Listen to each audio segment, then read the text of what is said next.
So, well, welcome to, I believe, is part 4 on YouTube. So we've just been through the what Boccia means to me videos.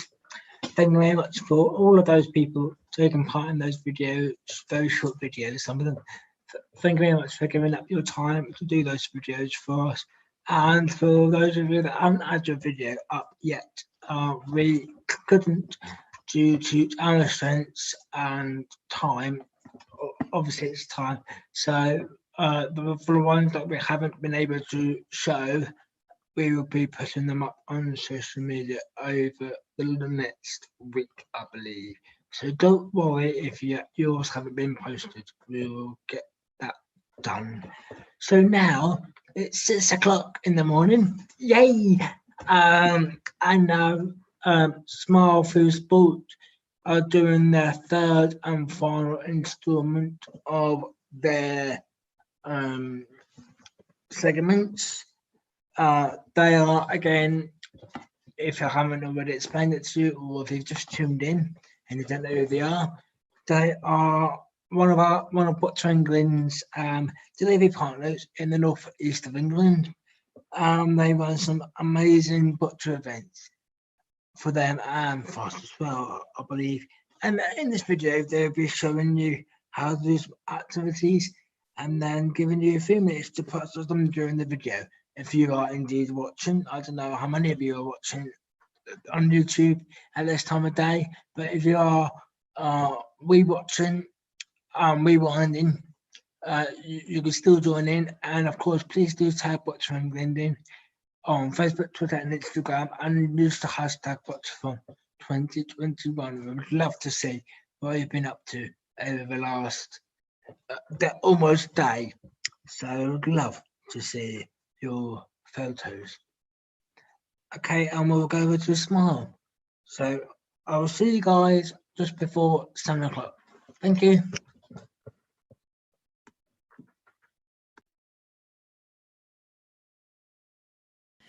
Good morning and welcome to the Smile Boccia session as part of Bocciathon 2021. Firstly, well done all of you that are making this session live. We're bright and early, so I'm really impressed. What we're going to do, I'm going to go through 4 separate activities and give you some time to practice them, have a go, see what you think. If you want to just watch the video and get all the information and then have a go at the activities later, that is totally fine. These are for you to do in your own time, in your own space, however you want to take part. There's no real rules, just as long as you enjoy it, that's pretty much it. So the first thing that we need to make sure everybody understands, anything you can throw is classed as a boccia ball for our activities. So if you've got boccia equipment, that's fabulous. If you haven't, don't worry. You can use tennis balls, any soft balls that's not going to damage your house. You can use any soft toys, bean bags, rolled up socks, rolled up paper, and rolled up tin foil works really well as well. So anything you can use in the shape of a ball, roughly, to throw at things, that will be great. Activity number 1 is called Through the Gates. So the point of this activity is you set out one gate post and then a second gate post, and you want to roll your boccia ball through the 2 posts. So in the picture, you can see we've got 2 gate posts, a gap between them, and a boccia ball being rolled between them.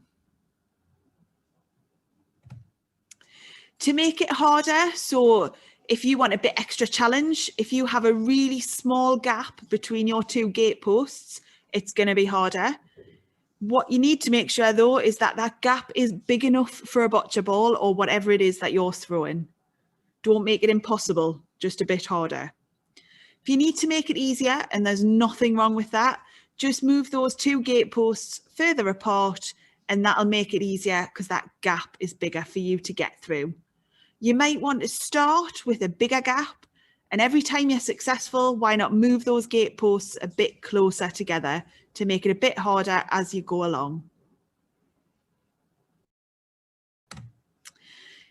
Now, if you're really lucky and you've got sports cones, they make really good gate posts. You can use those. We've also suggested you could use Skittles. So any sort of plastic Skittles that you buy from shops such as Poundland, Tesco's, things that you would use in the garden. If you don't have any of those, don't worry. You can use any sort of plastic bottles, any sort of tin cans, empty pop cans. We've got T-shirts here that have just been rolled up and put on the floor. Anything that you can put on the floor so that you've got a gap between is totally fine to use. We're just going to show you a little video now of Gareth having a go at this activity so that you can see it in action. I can't promise he's the best at it, but he definitely gave it a go. So you'll see how the activity should look.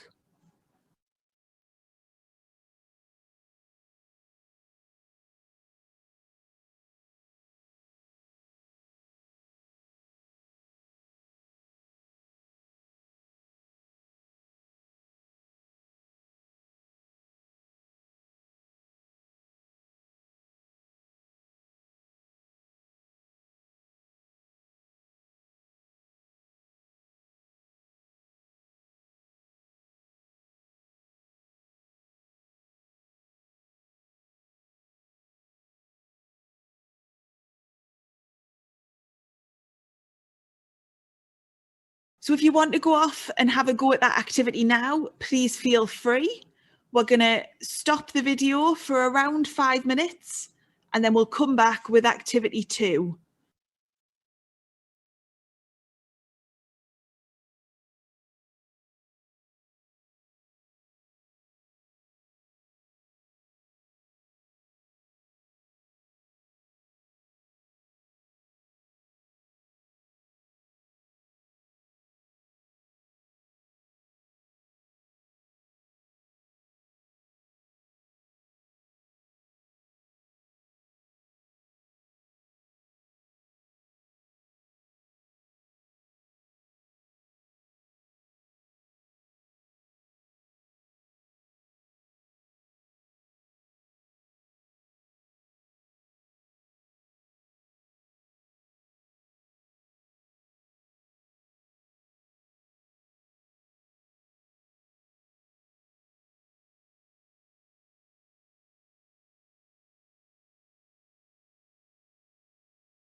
What about the on pauses? Is it what they've done for the activities for people to do?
Activity 2 is a newspaper target.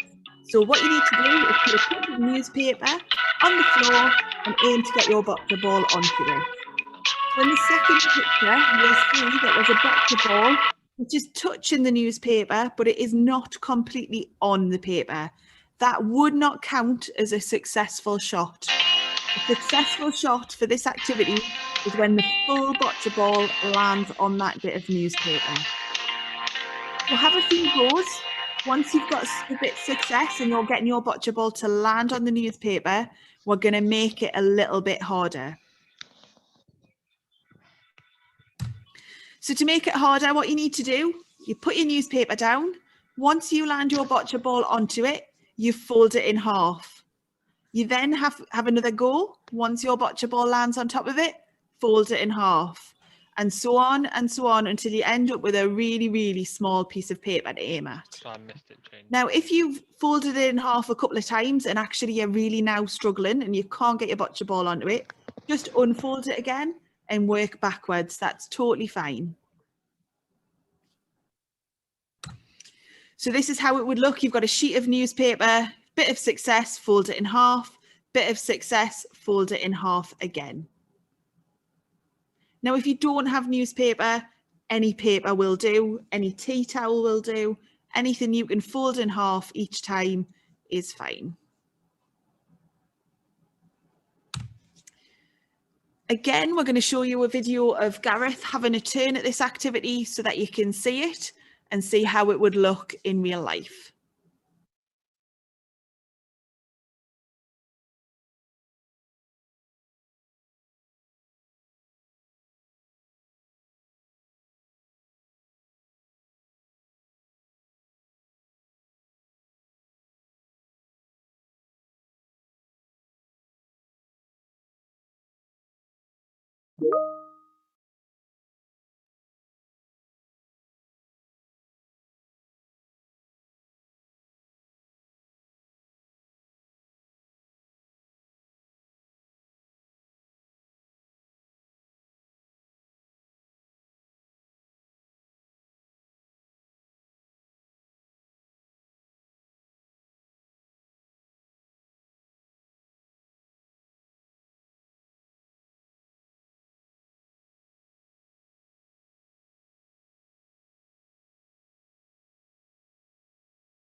We're just going to pause the video there for 5 minutes.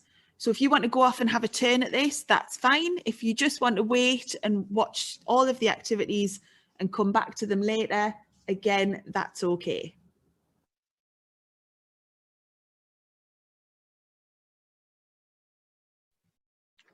And I most of you will be doing it at this time. If you are rewatching, please do share your activities and how you got on, and do tag Boccia England and use the hashtag Bocciathon 2021. We would love to see what your targets and how far you went with the activities put on by Smile for Sport. Thank you.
Activity 3.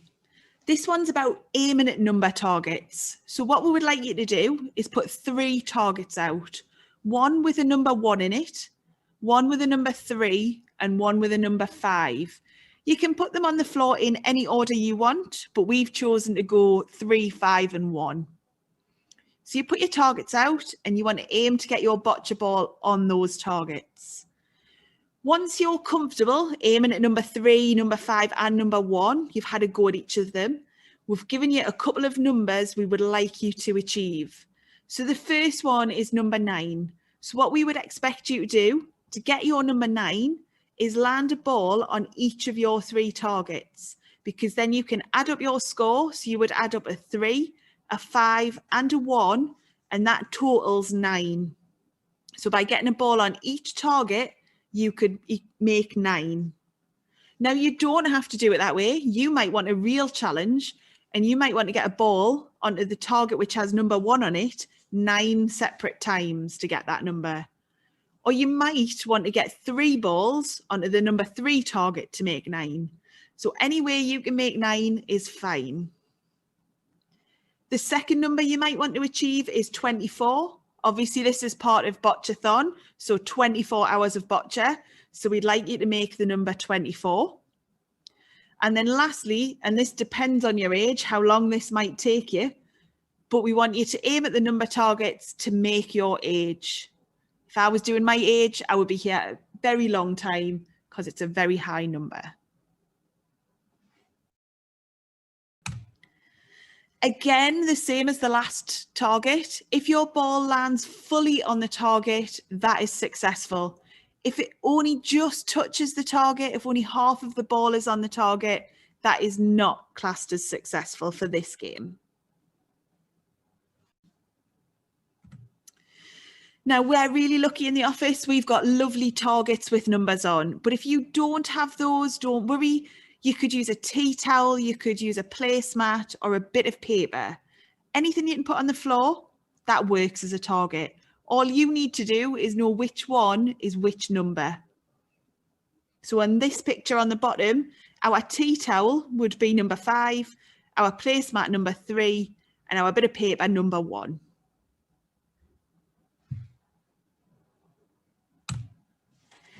Again, we're going to show you a video of Gareth having a go at this activity.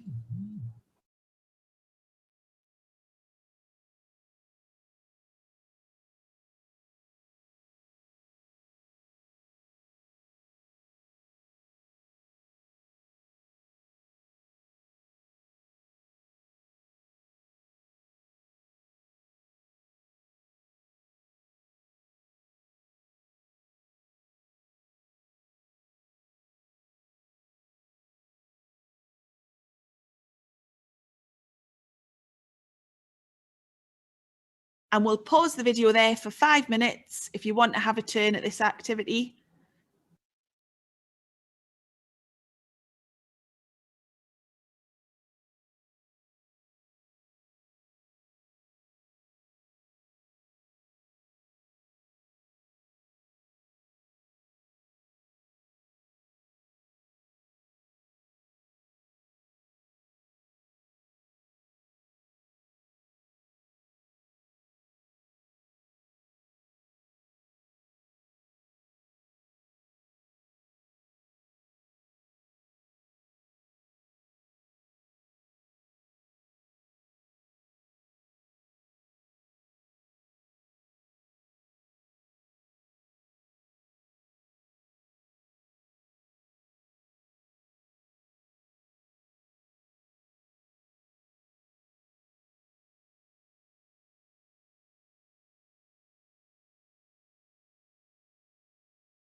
This has not been paused or anything. This has given you time to do the activity itself. It's not been paused or frozen. It's just giving you the time to do the activities. It is 10 minutes for each activity. So if you wanted, you could skip 10 minutes of this on YouTube if you wish, for future reference if you are rewinding and rewatching this segment.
So activity number 4 is where we start getting a bit more challenging. So this activity is called Kill the Snake.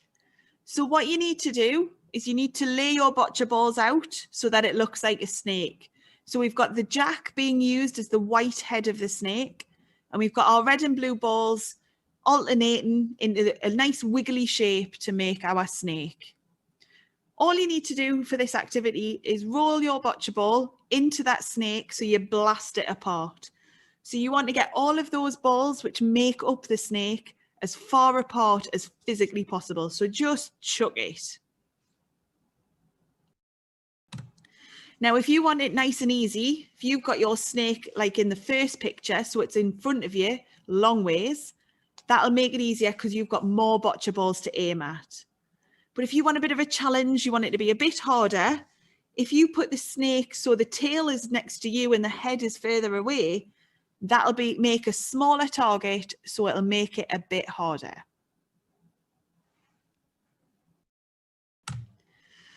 So if you're using your boccia balls, it'll look like it does in the top photo. So they're all lined up to make what looks like a snake.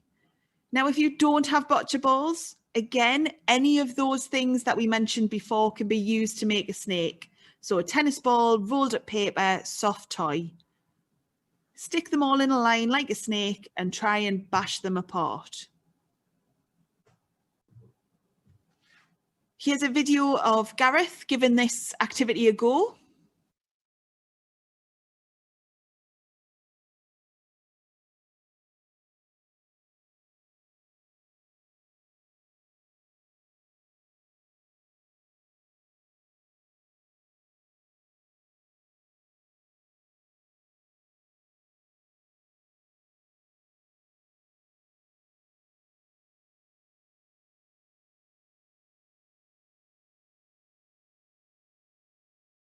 And for the last time, we're going to pause the video there.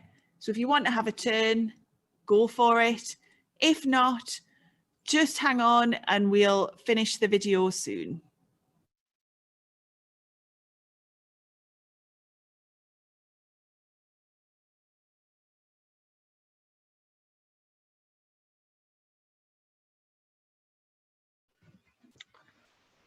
As always, we would love to see your photos of you doing the activities put on by the Smart for Sport. If you do, please do tag Boccia England and use the hashtag Bocciathon 2021 on Twitter, Facebook, and Instagram.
If you want a little bit extra challenge, if just blasting that snake apart is not hard enough for you, that's fine.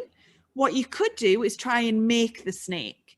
So you would throw out your jack ball, then you would throw out a blue ball to try and touch the jack, then a red one, then a blue one, then a red one and a blue one. The idea being you make a lovely line of boccia balls that then looks like a snake. So you might want to make the snake and then be a last shot, have a go at just smashing it apart. That's the end of our activities for this morning. So thank you for taking part and we hope you enjoy the whole of Bocciathon 2021. Don't forget to donate to Boccia England because it's really, really important that we raise funds to do some great boccia work across the country. Thanks again and have a great day. Thank you very much for small boccia for that last segment.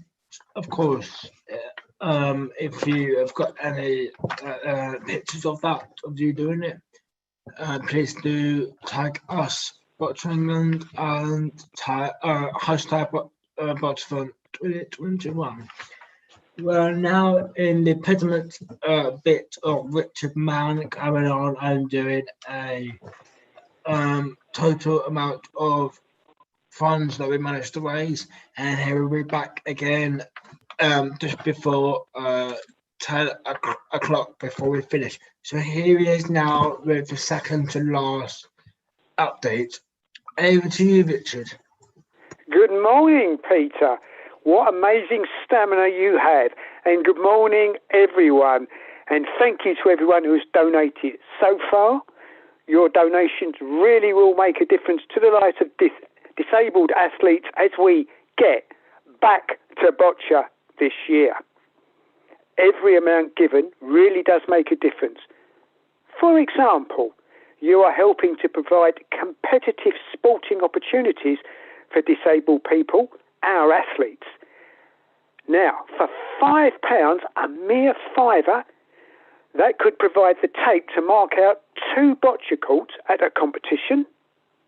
£10, a tenner, could pay for a volunteer official's T-shirt. £20 could buy the medals for the winning athletes at a BE Cup competition. And £100 could cover one day's van hire to transport all the equipment to a competition. And there is a lot of it. And now I can reveal the latest total raised so far is £761. Thank you so much to everyone who's been part of raising this fantastic amount of money, which will make such a difference to changing the lives of disabled athletes.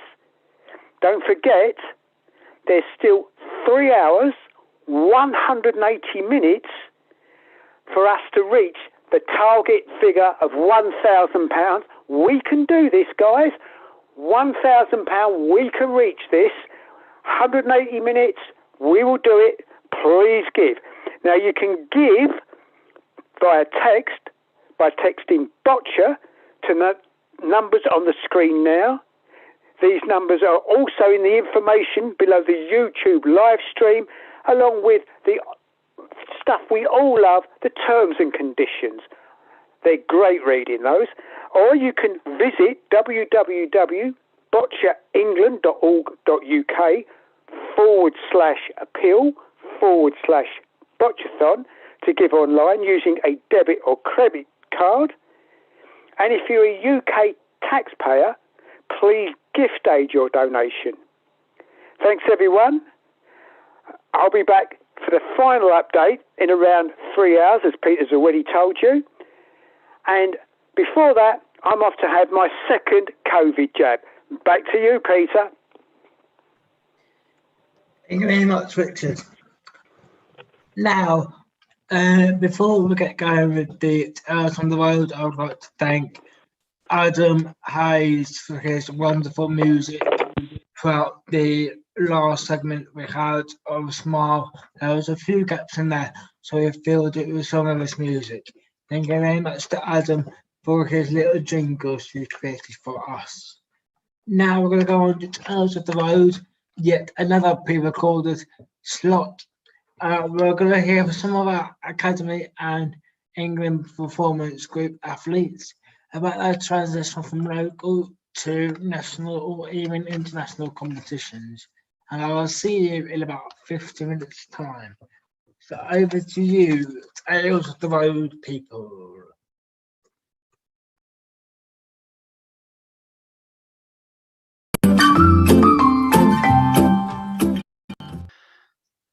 Hello and welcome to Tales from the Road with some of our Talent Pathway athletes. We're joined in this session, there's myself and Sandra that will be hosting this session, and we're joined by Peter Langton, Jonathan Brough, Jay Peake and Dan Bentley, all members of our Talent Pathway, and they're going to be giving us some insight into what it's like to be a boccia athlete and what their journey is involved along the way. Okay, so we're going to get straight into it with the first question, and it's open to all of you. So if something comes to mind, please just jump up with an answer. First question is, what was your first ever boccia competition? It doesn't necessarily have to be a Boccia England competition. What was your first ever boccia competition, and how did you feel going to that competition? Who wants to take that first? Going to them very funny, but actually my first competition was beat outside and then actual games at physical games about 9 years ago. Nice. I don't think I've heard of boccia being played outside. No. I have to say I've seen boccia played outside in Cambridge since. I'm not surprised. And how did you feel going to that competition, Jabe? Well, I was incredibly new. I'd never really heard the team boccia, but it was a team open, and it was really fun. Good. Has anyone else got their first recollection of playing boccia? Yeah. Go on, Dan. I was selected to go to program with England quite early in my career. To captain the team, I had David Smith and highly black. We won Manchester in the but we ended up coming third, which was an outstanding achievement for us. Brilliant. So that was your first international? Yeah. That's great. When was that, Dan? When was your first international? We don't want to show your age though. So you can make it up if you want. I think it was 2004. Yeah. Is that right? I think it's either 2003 or 2004. Yeah. Yeah. I was ramp assistant for Cecilia, I think that was that time. And yeah, we had this very new young group of players coming through. I was England head coach at that time. And yeah, Dan and David were part of that group. And we could see that a lot of the GB athletes were saying they were going to give up after Athens and that they were going to need new players. So we were just trying to sort of, you know, introduce some new players and see how they'd fare. So yeah, it was really good. And I think Barry was probably your team coach, was he? Yeah. Nice. Peter, when was your first boccia competition? What can you remember of your first? Well, so I've just started at Ayman at that point, Ayman School, and it was Miss Webb who put me up for it. So I just started and I went into it very innocently, if you like. So it was my first ever competition. I was just told to just have fun, which is everyone's motto, I think. Yeah. And actually, funny enough, my first ever game was against Dan Bentley. Yeah, and he beat me 9-1. So I was quite happy to get the one. And of course, this was the year after the Paralympics in Beijing. And I didn't know anything about boxing at that point. And it wasn't known until after that match. Dan told me, well done for getting the 1 point. I was in Beijing last year. No. Sometimes that innocence is the best way to play. As soon as you know that information, you come up against somebody and go, oh, well, I know who these are. You know the status, and you start playing to the status rather than playing the person in front of you. But yeah, I bet that was a good experience for you. Very good. Yeah. Do you remember that game, Dan? No.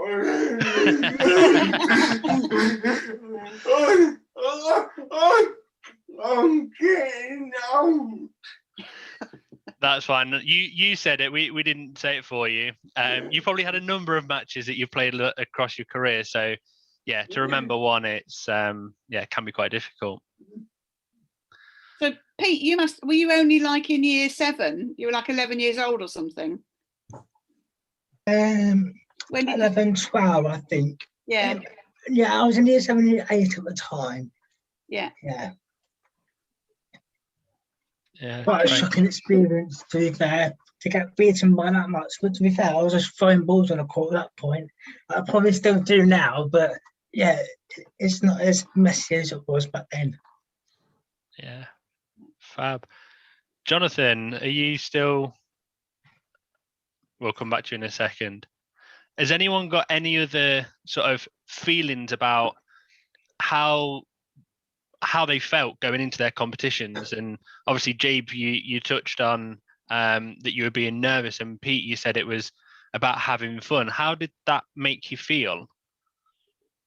Being told to have fun, Pete, how did that make you feel? Did you relax? Were you nervous?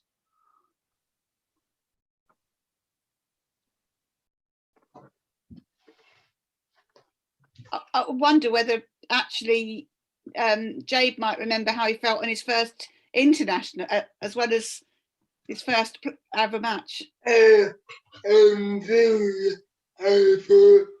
very good with the pizza. Yeah. And so I wasn't really nervous at that point. It was just having fun. But I do remember knowing I would love Boccia right from the word go, and that living for parents to get me to game Boccia was a club in Cambridge. It's really good you had a club to go to, actually, because, you know, there's more clubs now, but even 6 or 8 years ago, there weren't lots of clubs around. And naturally, I don't think game Boccia was really going now. No, I don't think it is. It might be limited capacity. Yeah. Yeah. Jonathan, we'll I come don't to you. know. We'll come Hi. to you. What was your when was your first boccia competition? Can you recall that? My first boccia competition was the Heathcote Cup. I think it was 2016. Yeah. And I'd never done any competitions before. I didn't know if I'd be able to or how we go. And I went in there and I think I won every game.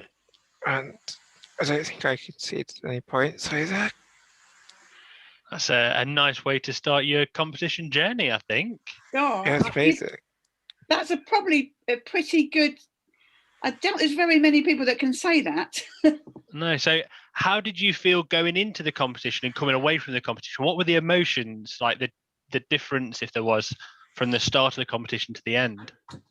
I was a massive high. I was really knackered because I had to get up so early to get there, but I was loving it. And it was such a good experience. And going into the room and seeing all the Boccia England stuff and all the banners and the clocks and all the timing screens and stuff. And it was just like so amazing to be there. And then I had no idea what to expect and just tried to see what I could do, and it seemed to go pretty well. Excellent. Excellent. Sandra, have you got a question for the gents now? Yeah, I was going to sort of look at the steps, you know, you go up. So we've got somebody that started at a school event, somebody that started outside, somebody that started at a Heathcote Cup event. When you went up to sort of the next level, so you either went into a regional, or you went up to a national level, or indeed up to an international level, what were the kind of differences you saw, and what did that feel like? Shall we start with Jonathan with this one? Seeing as if you did that well at Heathcote, I've got a funny feeling you would have gone up to national level pretty quickly. Yeah, it was such a good experience playing Boccia and doing well, and being part of the academy as well, the Fantastic. gladiators, and the whole experience, and getting my new ramp. Because at first I didn't know if I'd be able to push the ball at all, because my injury and my limited range of movement, I could only move my head, and I had no idea how to release the ball. I had like a mechanical ramp that was made for me by a company called Remap, and they're like made of retired engineers, and they made a Boccia ramp for me to use, but it was mechanical. And then Rachel from Boccia,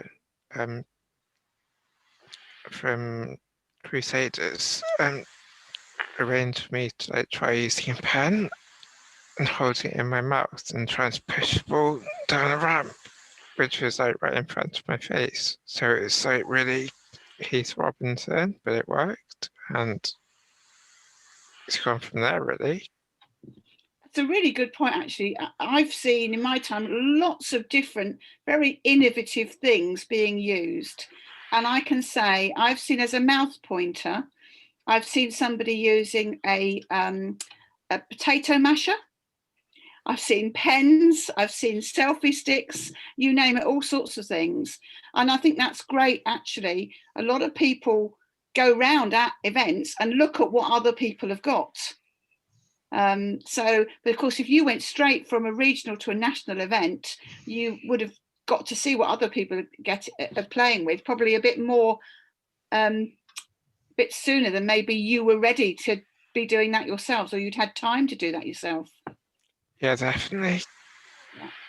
I felt completely out of my comfort zone, but I loved it at the same time. Did you go home with lots of ideas after your first nationals? Yeah, I was buzzing. Yeah. And just wanted to do more. Thank you. So Dan, your first national sort of level must have been a while ago now. What was it like then, going to your first nationals? Can you remember? I always remember Tom's words and how unique and quiet it was, and I cannot remember my first one because there have been so many.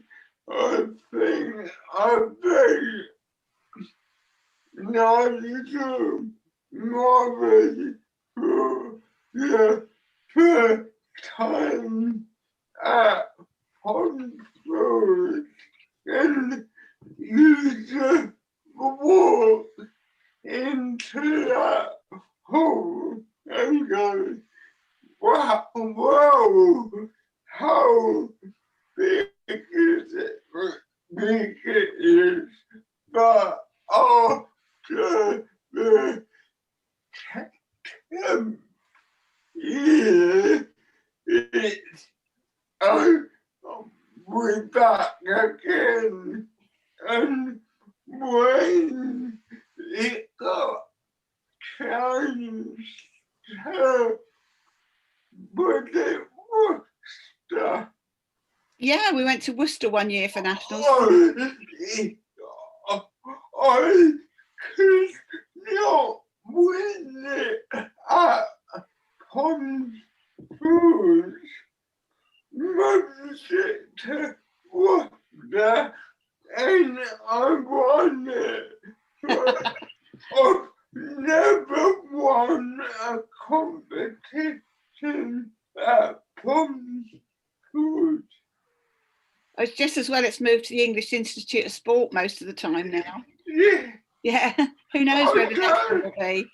I don't know why I can't win at Tom's Foods. You need to speak to your sports psychologist. So Peter, where was your first national level event?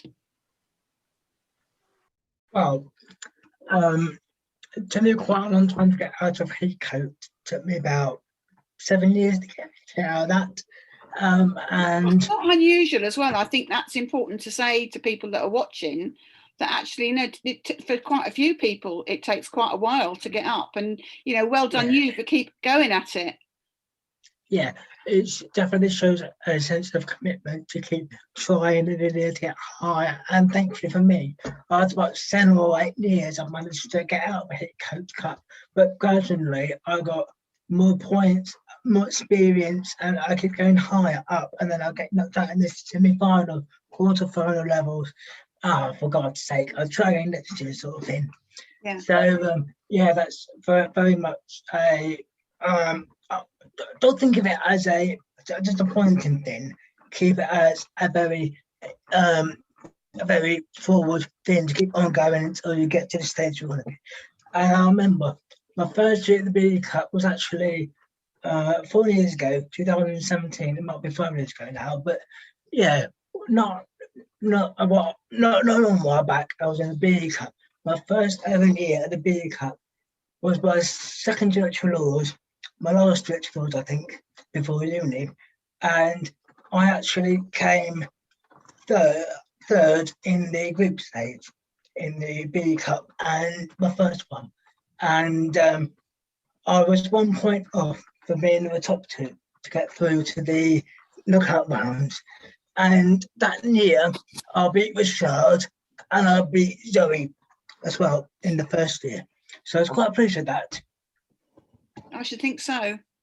What about you, Jabe? Have you got any particular memories from sort of national level competition?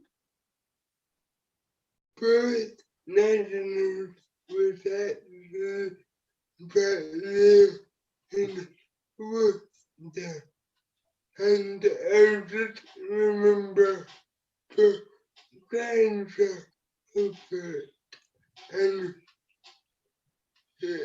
I left the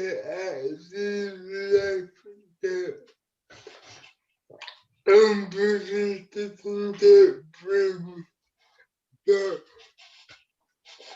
I named to and one of the memories of it. Now, so if I remember Dan Bentley, that we were both outside. We didn't know each other at the time, and I think you really encouraged me. Yes, I can't remember what was said, but it was nice and just like the grandeur staying in a hotel. Really I think that's a really good point, because you've both, Peter and Jabe, have said that, you know, at one point you met Dan, he said something nice to you. You know, Dan doesn't remember it, but actually it's a really important point. You know, Dan has gone on to play at Paralympic level, which is fantastic. And one of the things that is expected of a senior player, you know, is to be encouraging, but it's not natural to everybody. And it's great that somebody like Dan has said something to you. It might only be something small, but it's really encouraged you in your pathway. And I wondered, Dan, did you ever have anybody that said something like that to you? You know, do you recall that sort of thing? He took me under his wing and for about 2 years. Peter was a former Paralympian before you. Yeah, and I remember inviting just before the final with Boccia, and Jackie took us into a corner and said, I don't know what to say to you before you come. So I've asked Peter to write a speech, and it was one sentence for every area, and mine was keep relaxed and just shut the phone. Sound advice. Yeah. Jonathan, have you had any sort of players higher up in the rankings or whatever that have said anything to you, or anybody particular that's influenced your boccia? I think Lauren Cantor, she came over to me at this at Cheltenham, I think it was on National Boccia Day or something, and just said how much she saw in me, and that was really encouraging. And she came over and saw me training, and then they coached me as well. So that was really like positive and really helps me move forward with boccia.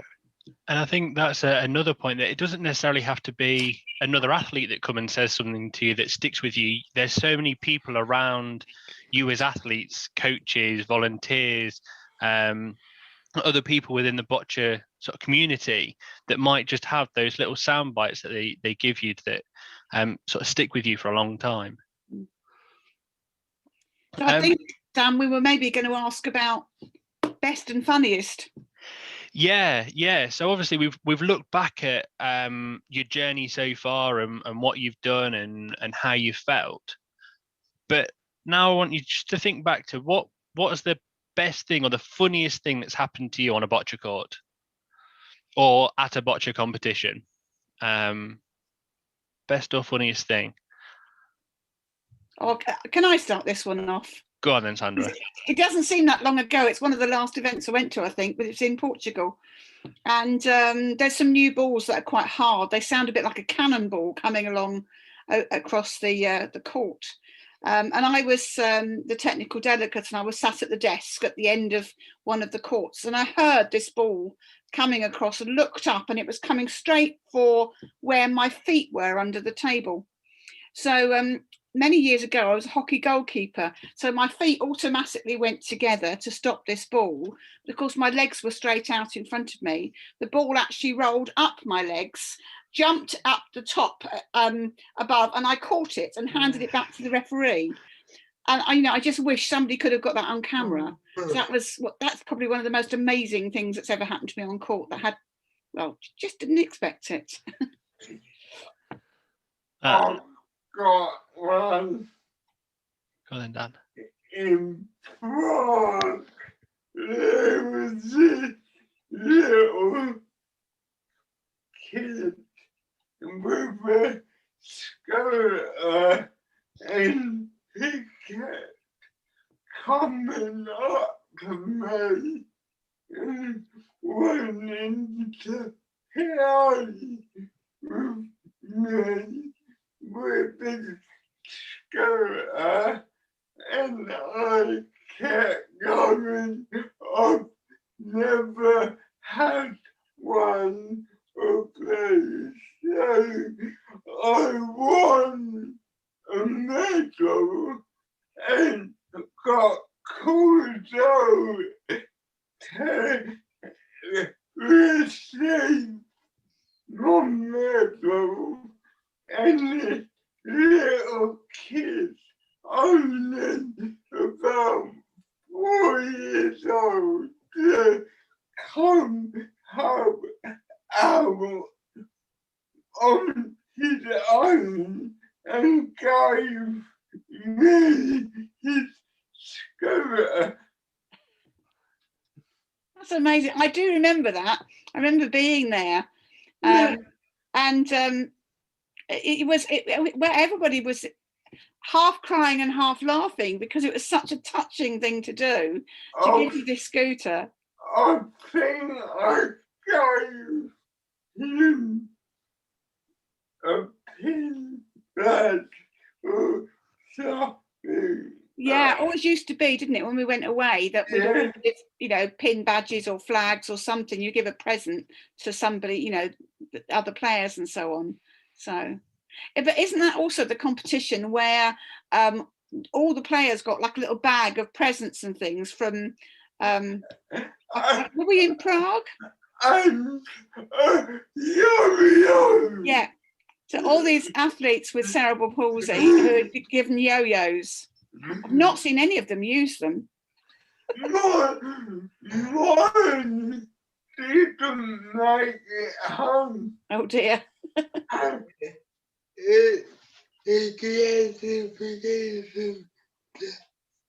Yeah, a classification test. Yeah. So, Jabe, have you got a funny story or a best thing that's happened to you? I am, and that was back in 2019. Just everything about the ship was then, and it was actually one of my first performances. I ended up taking up the seal gold, but actually winning it wasn't the highlight. We just had a great either as a team. The weather was scorching hot. I remember in the team. Oh, James frozen. Well, hopefully we're getting back in a minute. It was about 40 degrees, the weather. And I think one of the great things about it was that we had to work together. You know, everybody had to bring the skills they had. Everybody had to do something, because it was so hot on court and it was so difficult for the athletes to play, to maintain their concentration, which meant they needed to maintain their hydration and their sodium levels and all sorts of other things as well. It was a real challenge. And I think it was the challenge that almost brought us together. There we go. So Peter, Jonathan, have you got a funny story or a highlight that you want to share with us? I think the highlight was the very first game at Eastcote Cup, because it was so unusual and I had no idea how I'd do, and that was just a massive highlight to be able to go away thinking I'd won, and just the whole experience and the feeling and everything around it is such a good thing to do and achieve. Absolutely. And I think it's really nice that your highlight is something from right at the start of your journey. And I think it just highlights that a highlight doesn't necessarily have to be winning a medal. It doesn't have to be that you're at the top of your game. It could be something from right back at the start of your journey. And no, that's a really nice one there, Jonathan. Thanks for sharing that. Peter, have you got a highlight or a funny story? Yeah, so just since I joined the Scorpions Academy, I think it was, I was invited to the Pairs and Teams competition in early December. That, I think 2017, 2018, I can't remember now, but it was one of those. And because it was quite odd that me and two others of the Scorpions Academy who never actually had any practice or had any experience of being in a group with other Scorpions athletes in the same group together before. So it was quite new, and we had this very awkward discussion of, right, we're all going to be captain. There's three of us in our 3 matches, so we were captain for each game. So it was one person that captained this match, and then the second player this match was there, and then me captain of the other one. And I remember it was a second match, but we were only allowed 2 balls each, obviously. And at that point, I was getting really wound up by the fact that we hadn't practiced anything before. We would have thought we would done a bit of it in the academy beforehand, but the actual shot was a shock. And then it was the second game, and I remember throwing one of the balls, and it got all right.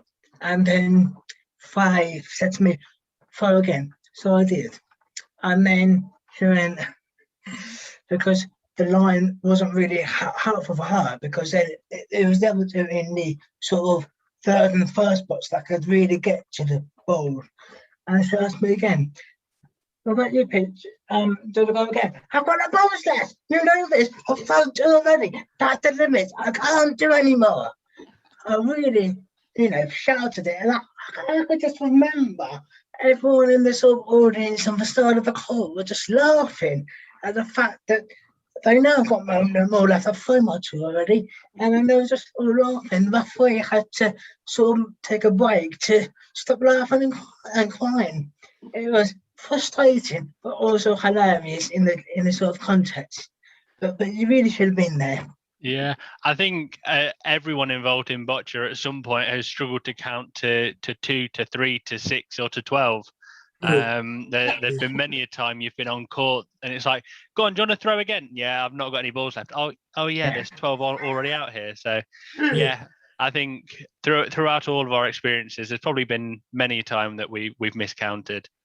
Yeah. And I think just to wrap these the funny stories up, I think one from me from a refereeing perspective was my first time actually as a head referee. I got called onto the court because the referee needed something, and we looked up and a ramp assistant that was meant to be on the court had disappeared. There was just an athlete there with a ramp. Looked around, tried to find the assistant, spotted him, called him back over, sort of asked him where he'd been, and it turned out that just before that game he'd been having his lunch, and in order to have his lunch he had to take out his false teeth, and it was only after 2 ends of the game that he realized he'd started without his teeth in. So he just thought, oh, we've got a natural break, I'll go off and find them. So yeah, that was a bit of a random sort of funny moment. And then later in the day he came up to me and was like, oh, by the way, I found my teeth. They were in the foil in my bag. So it was a relief to know he'd found them. But yeah, it took me a bit by surprise when that happened. Yeah. Can I add memory? I always love national weekend at Yale and just everything about it, from where we stay to the Boccia to the sensation, and it's always in the same weekend as third weekend of May. I just love how you know exactly what's gonna happen, and I just can't wait until we can all be together again and do what we love. Agreed. And I think that's coming. We'll get back to it. And I think there's many other people that are probably watching now that are thinking the same thing, that they can't wait to get back onto court. So yeah. Really good point though, that it's the socializing, it's the being away from home, it's everything, you know, as well as the play. It's not all about the play, it's the whole boccia family thing that goes on. I wonder how long it takes though for an athlete to get to that point where they're really comfortable going to a higher level event, you know, and to just, you said, no, I like going because I know what's going to happen. I know what I'm going to do. You know, I'm all prepared for it. But actually, for those athletes who haven't done it yet, it's completely different and scary, maybe, or nervous or excited, and so on. Quick fire round. What's the closest event to home that you've ever done? And what's the furthest event away that you've ever gone to? Who wants to start us off? Okay, Dan. My closest one was when we were at the old style regionals in Farnham. In Farnham. And walking Yes. So that was when you were living in at Trelaws in Alton. Yeah. So that's like 10, 20 miles away. Yeah. Okay. Furthest? I'm Beijing or Canada. Beijing or Vancouver? Okay.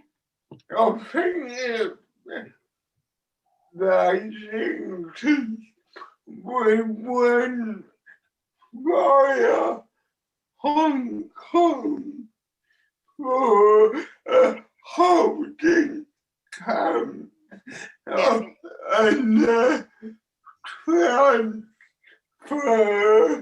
was before it was the I got to the Hong Kong airport and we were on the Chinese style of EasyJet and we got on sat near the service and it started to go down the runway and we realised nothing was going down. So kids were going right here on the head rockers right and I had sorry gripping my hand so tight I had to say I need that hand to carry Boccia. So can you let it go? But that was a scary ride. I'm going to put us back to nearest and furthest. Jonathan, you're next. Was it nearest to you? Nearest, he's Gate up in Cheltenham, and and furthest, probably Mansfield. Yep. For his Gate Cup finals. Pete? Closest is Crawley and furthest is Sheffield. Okay. Jabe? Closest in the main things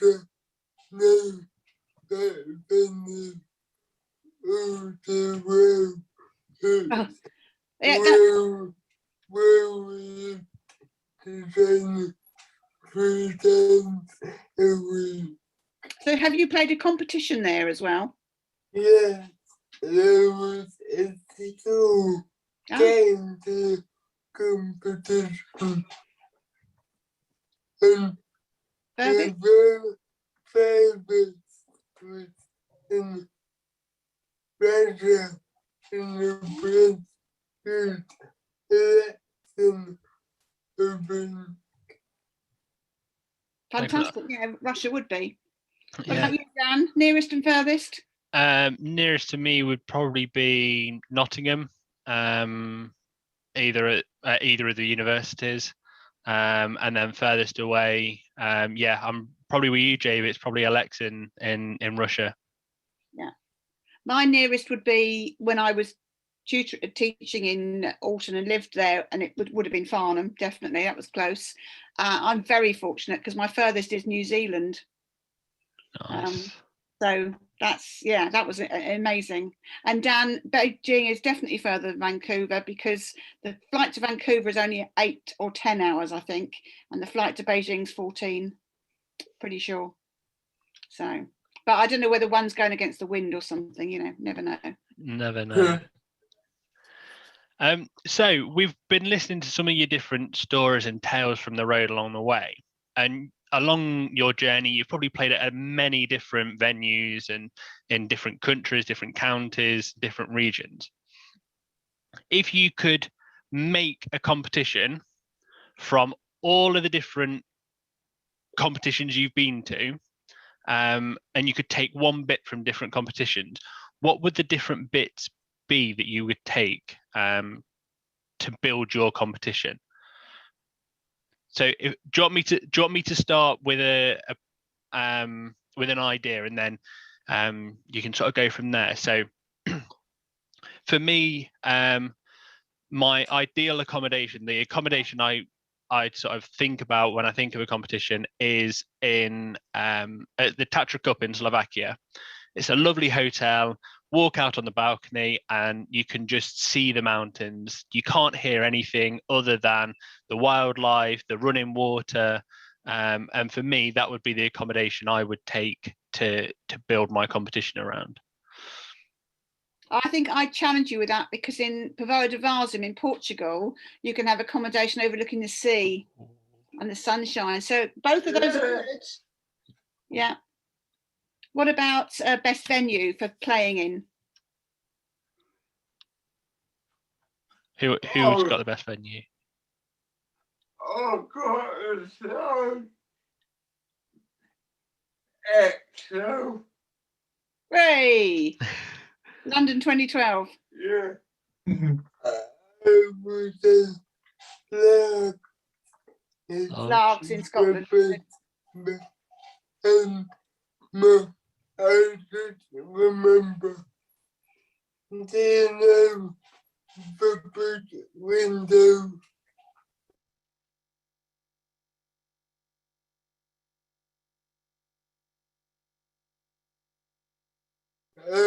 Today of the and then uses it a quiet beautiful window, and you can just see mountain.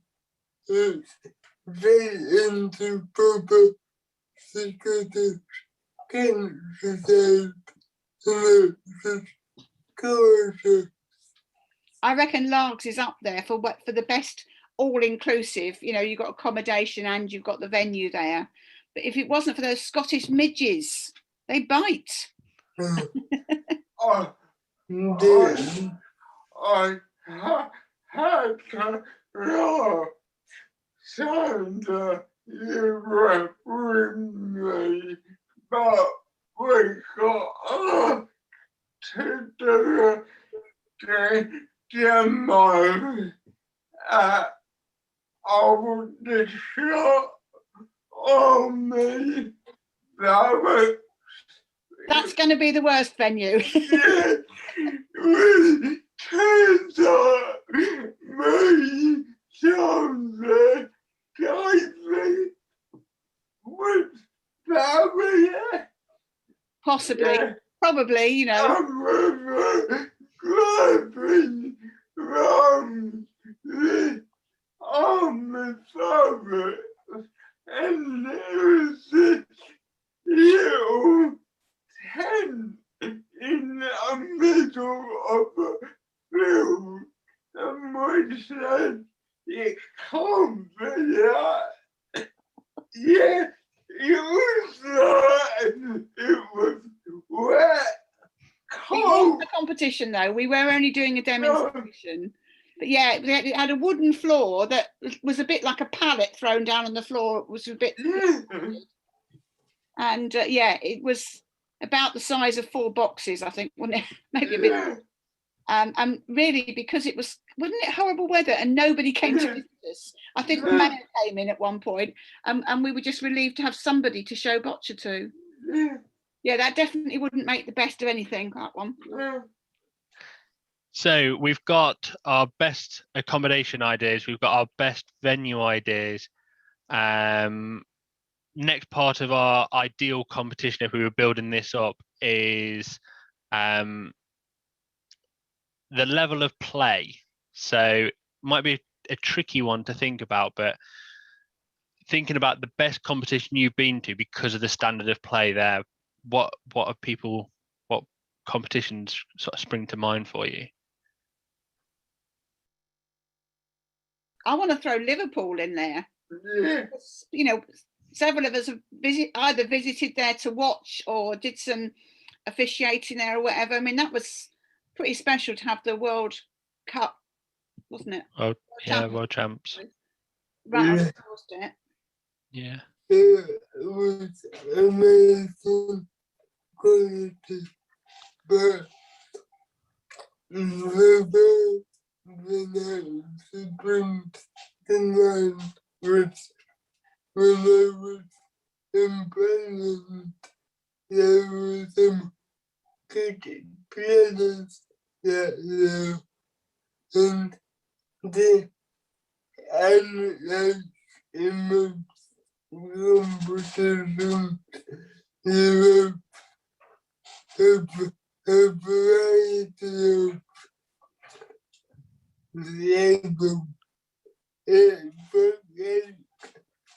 Every match was a very good standard, and no one was given much away.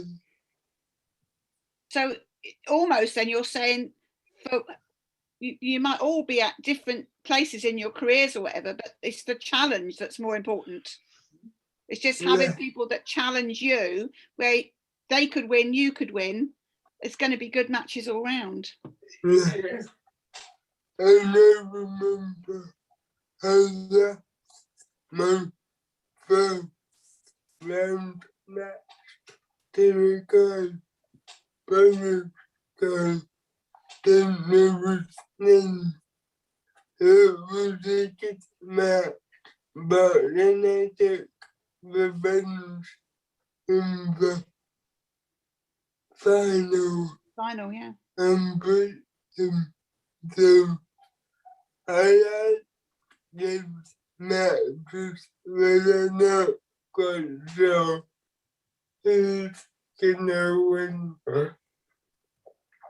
Yeah. Yeah. That's great. I'm going to pose a question to everybody at home that's watching as well. I want you to comment below in the comments box or on Facebook, on Twitter, and I want you to describe your best competition to us. So thinking about the questions we've just asked the gents here. So thinking about the best venue you've ever played in, the best accommodation you've ever stayed in, what else, the best organisation, level of play, other things that you might want to think about, the level of officiating, or the atmosphere at a competition. And I want you to comment below and describe your best competition that you've ever been to. And yeah, we'd love to hear them from you. I think that's all the questions we've got for you guys. So I would just like to say a great big thank you for the four of you for giving up your time to sit here and have a chat with us. Some of the stories that you've shared have been brilliant. Real insight into the journeys that you've all been to. And obviously you're all in the pathway, but your journeys have been so different along the way. So thank you for sharing those stories.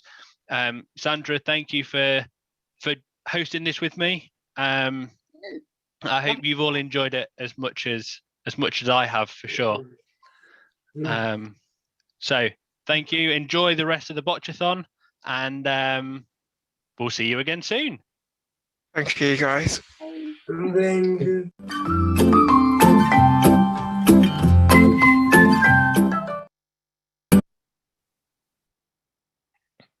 Wow, what a fascinating conversation with some really fun and thought-provoking questions. So thank you so much to everyone involved in that. And as Dan said at the end, do comment in the YouTube chat on what would make your ideal competition and some of the elements of the great competitions that you've been to in the past. Don't forget that coming up at 8 o'clock, we have our mindfulness meditation session with Benjamin Coulston. And this is one you can dial into if you have a Zoom pass. It's the second to last Zoom pass session. We're now going to hear a little bit from James Dixon, a Boccia volunteer in Liverpool, explaining what Boccia means to him.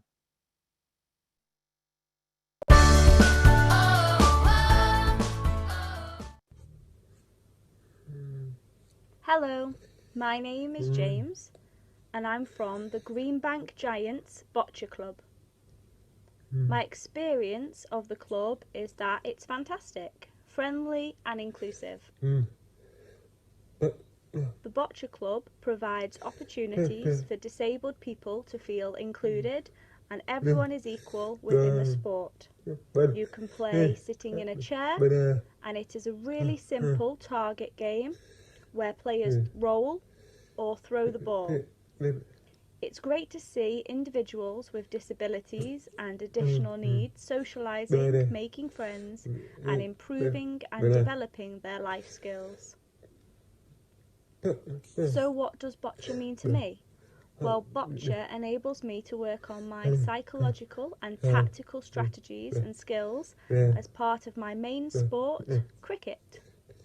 I enjoy the competitive nature of Boccia, having the different regions nationally compete against each other at various levels is really interesting. So Boccia is open to all and accessible to everybody. Thanks for watching. Bye. A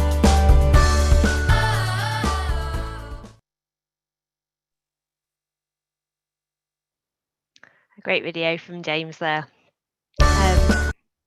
So at Boccia England, we work with a range of fantastic partners all across the country, many of whom have helped us out massively over the last 24 hours with the Big Bocciathon. We're just going to show a short video now which showcases a little bit more about some of those partnerships.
So who's ready for some mindfulness meditation? We're really delighted that Ben has offered to run this session for us today, and it seems like such a fantastic way to start the weekend. Ben's a professionally qualified meditation teacher and the founder of BC Mindfulness. So if you enjoy today's session, why not look him up? All these details are on the Big Bocciathon page of our Boccia England website. So without further ado, I'd like to welcome Benjamin Coulson.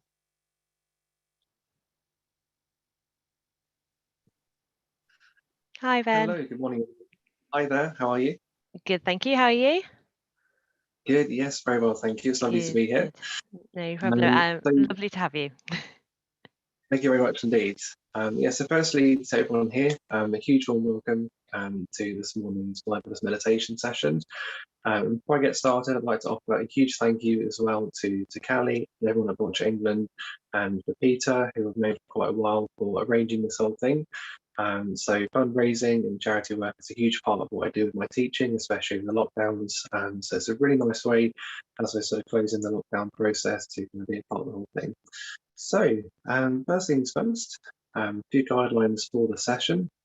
So when it comes to meditation, whether you're a beginner, you've been practicing for a while, rule number one is comfort is the priority here. So wherever you are and however you are, just make sure that you've got perhaps a cushion or a blanket, maybe a drink with you as well, so keep something handy, and to make sure that you're nice and comfortable for today's session. So in the session, we're going to be practicing a mindfulness-based meditation, which anyone can practice, and you can practice anywhere, anytime. And we're going to be having a look at potentially what mindfulness and meditation might mean for you, for your daily life. Before we get started with all of that, we're going to just settle in. So wherever you are, just take a moment to, either with the eyes open or the eyes closed, just begin by taking a few deep breaths in, breathing in through the nose and out through the mouth.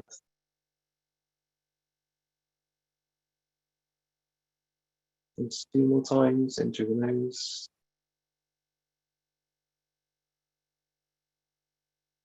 and out through the mouth.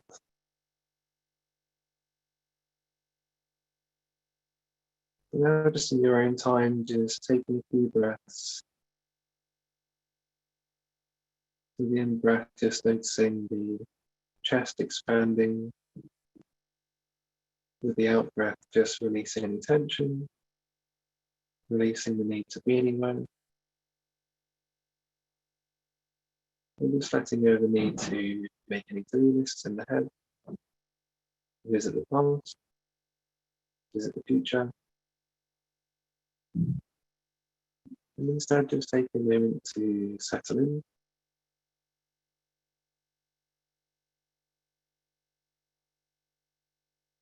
And just getting a sense of the space around you, noticing the sounds, any other people.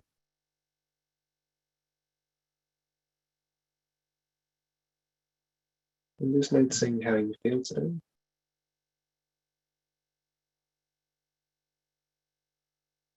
Maybe you're feeling a little restless, maybe you just woken up. Might be feeling rather tired, you've been running the Bocciathon. And just however you are, just take a moment to notice yourself in this space. And just settling in for this morning session.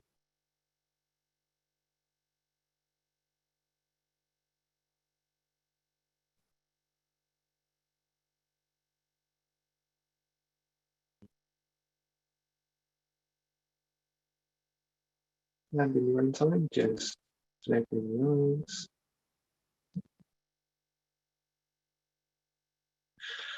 So now that we're all settled in to this practice, so first things first, some of you may have practiced mindfulness before, you may have practiced some form of meditation, but the main question is, for those of you who haven't, what is mindfulness and what is meditation? So mindfulness is something we all have. It's not something that we can buy, it's not something that we can obtain or have to look for, but it's something that we all experience on a regular basis. So it's in those moments that we're fully involved in whatever we're doing.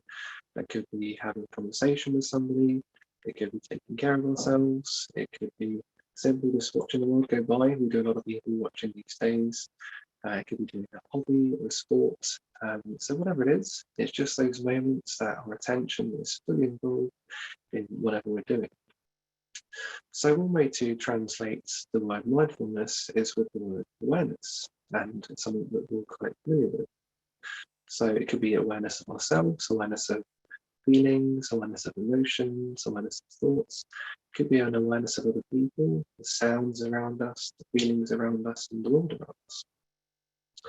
So this sense of awareness is something that we all have. It's not something that we have to look for, it's just something that we simply connect to. So meditation, on the other hand, is a way that we learn how to further develop that mindfulness. So mindfulness, that experience of being present and fully in the present moment, again, it's something that we all have. It's something that we experience at least a few times a day. Whereas through mindfulness meditation, we're learning how to use that in our daily lives, has got practical value to it. So in mindfulness meditation, we're learning how to develop our concentration, our awareness, our sense of feeling, our sense of knowing what's going on, but also to notice what's going on in the mind. So quite often the mind is quite busy. We have quite busy lives for most of us. And so often the thoughts are racing in our heads and making to-do lists about what's ahead of us.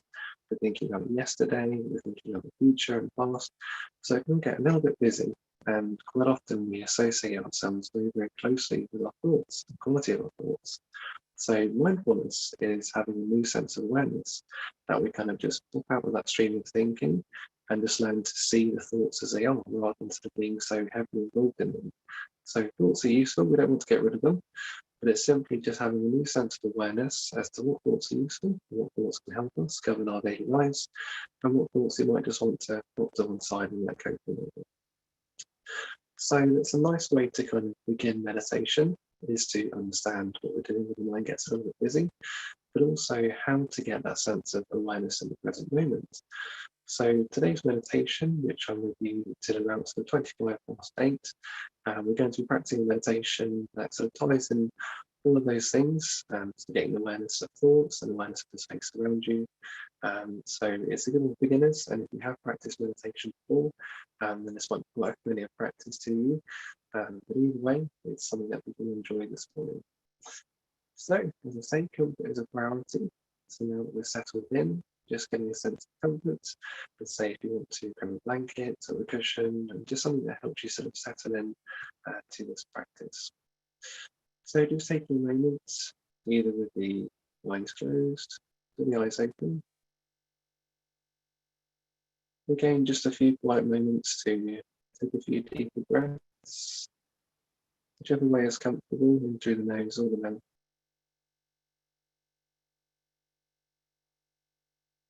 And just a few quiet breaths to yourself.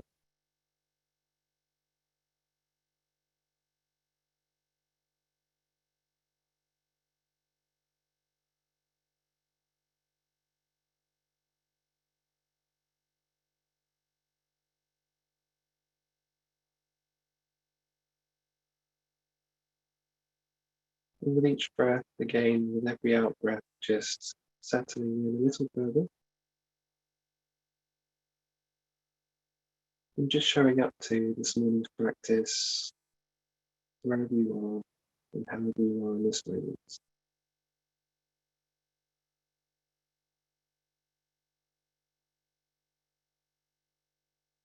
And then just take a moment to just allow the breath to continue into its natural rhythm. So just letting go of the need to breathe in any particular way.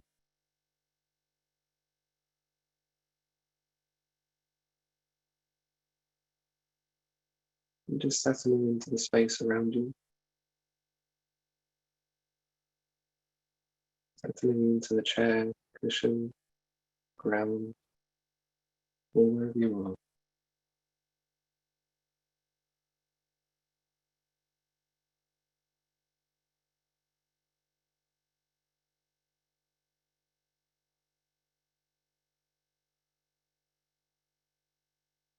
We're just going to take a moment just to take a short scan to the top of the body, just to settle in.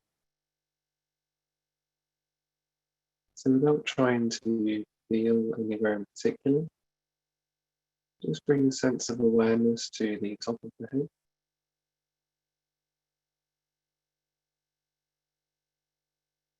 And just very gently in your own time, just moving that awareness down through the head, through the face, relaxing the muscles on the forehead, relaxing the eyelids, relaxing the cheeks and the jaw. Quite often we can sometimes hold a lot of tension in the jaw, especially if we're feeling a bit stressed or anxious. So just taking a moment just to release any tension from the face.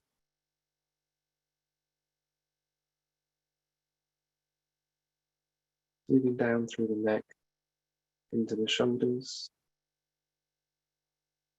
Again, not trying to feel anywhere in particular, but just get a sense of these knots. Get a sense of relaxing just a little further.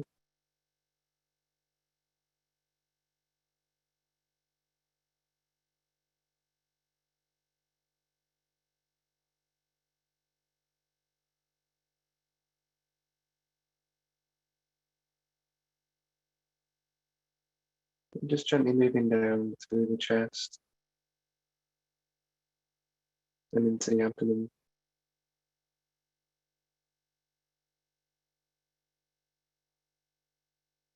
As you're moving your awareness down through this part of the body, just noticing how the breath feels. Maybe you can feel the breath in the stomach, maybe in the chest, maybe in the throat, the mouth, or the nose. Just take a moment to notice where you feel the breath the most.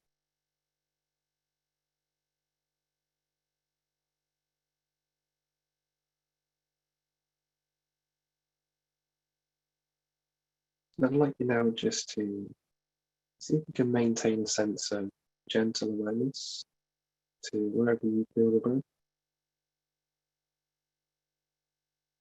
Not trying to breathe in any particular way. Not trying to feel anything in particular. Just simply noticing where you feel the breath the most.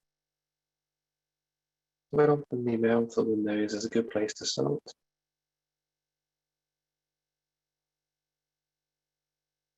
And just take a moment to notice the in-breath coming in. With a sense of alertness, a sense of nourishment. And on the out-breath, just getting a sense of that release. A sense of letting go of the need to do anything in this moment. Letting go of the need to be anywhere, or be anything in particular. Just resting here as we are.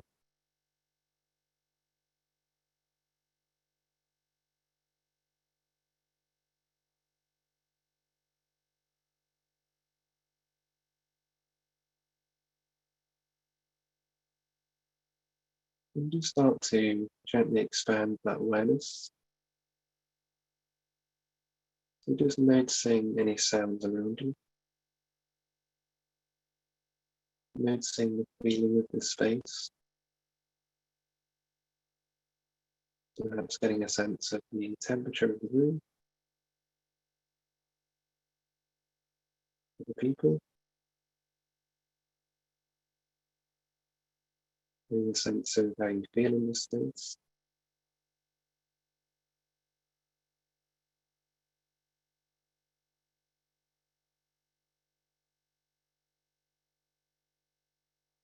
And if there are any sounds, just notice the coming and going. And just notice these subtle moments of life around us.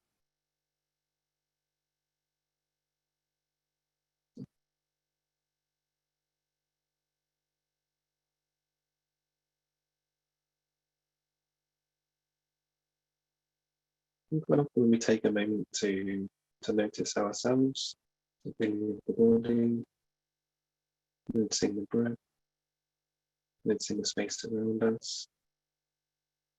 Often the mind has a tendency to wander. There's a tendency to start forming opinions of the space around us, forming opinions of ourselves. You might start to feel a sense of restlessness, sense of tiredness, frustration, maybe sleepiness or boredom. Especially first thing in the morning, you'll feel slightly tired. But just see if the mind wanders and starts forming opinions. Just see if you can allow those to just pass for a moment.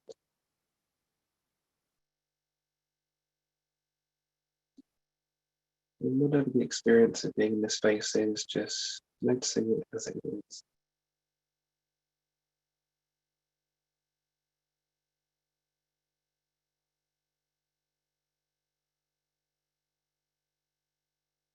And if the mind does wander off, whether that's thinking about yesterday, last week, or if it wanders off into the future, thinking about the rest of the day, thinking about next week,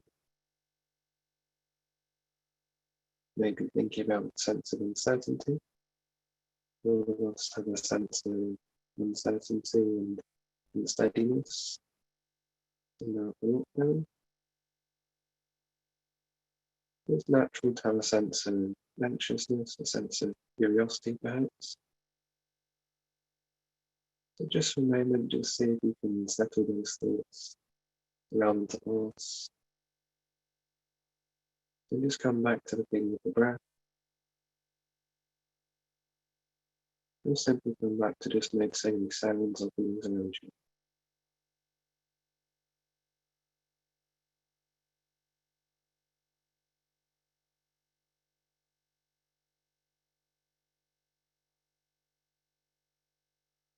When we first practice mindfulness, we first take a moment to close the eyes, the space is quiet. Often the mind seems a little busy, and when the mind wanders, we often feel like we've failed at meditation. But the reason why we meditate is because we have thoughts. And just noticing that thoughts, emotions, and the fact that the mind wanders, it's all part of being human.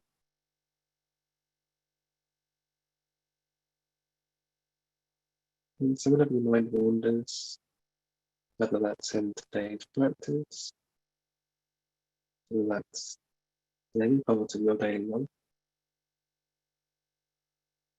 without any kind of criticism, without kind of feeling of frustration, just simply notice the mind has wandered and just returning back to the feeling of the breath, maybe the feeling of the body, maybe any sounds or feelings around you.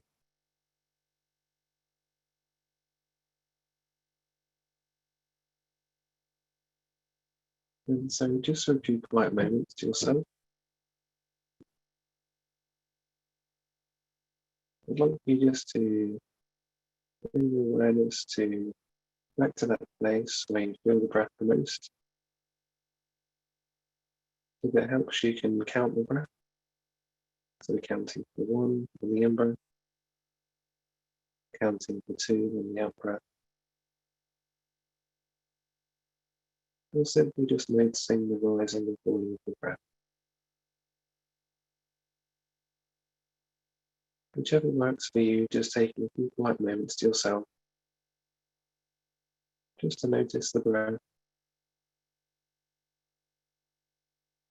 And again, if the mind wanders, just simply returning your attention to the breath.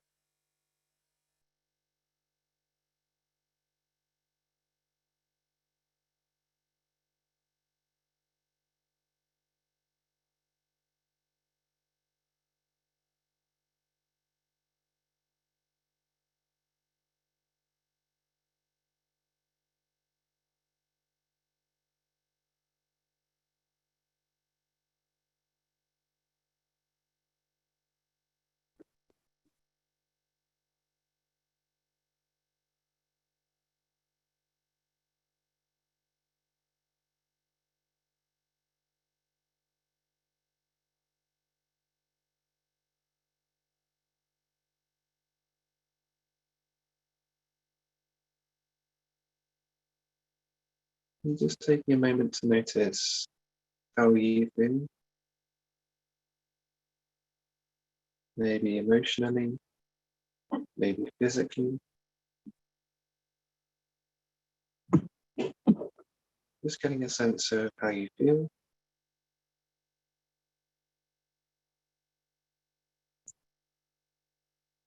feel a little bit more awake, a little bit more peaceful and stable. Or maybe feel a bit tired. Quite often when we sit in meditation, we close the eyes and rest. The mind often thinks that we're trying to go to sleep. So if we nod off for a moment or feel sleepy, it's perfectly normal. It's all part of the practice.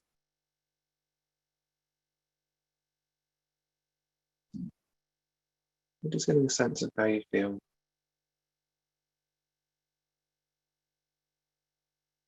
And just noticing if there's any feelings, any positive feelings.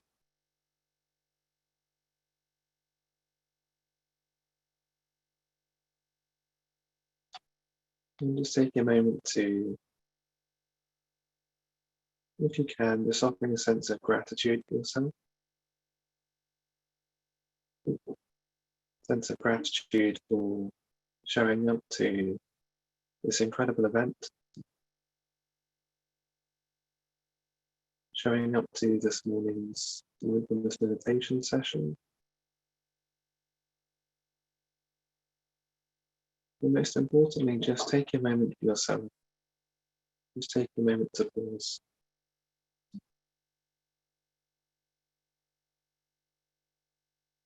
In a world that's seemingly very busy, it's quite rare for us to take a moment to pause, to take a step back and just to notice where we are, mentally, physically, to notice the world going on around us.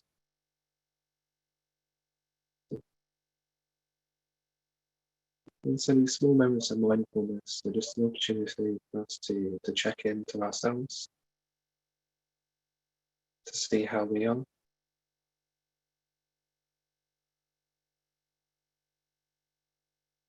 And if you find that things feel a little busy, you find that the mind is giving you a bit of a hard time, maybe feeling a bit stressed, maybe a bit worried,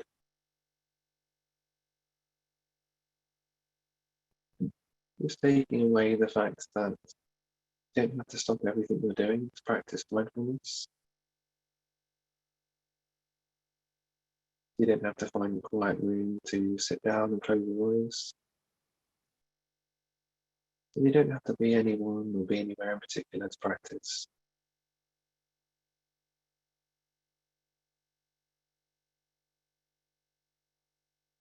The incredible thing about mindfulness is we can practice it without anyone noticing. So in those moments if we feel slightly stressed or slightly overwhelmed, we can just simply return our attention back to our breath, or simply back to whatever we're doing in this moment.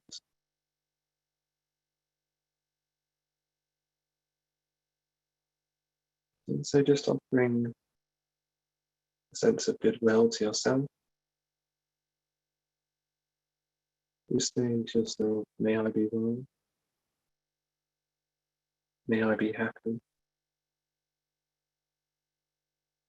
may I be safe,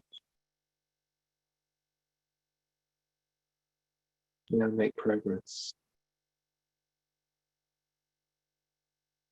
And offering that sense of goodwill to those around you, to loved ones, to friends and family,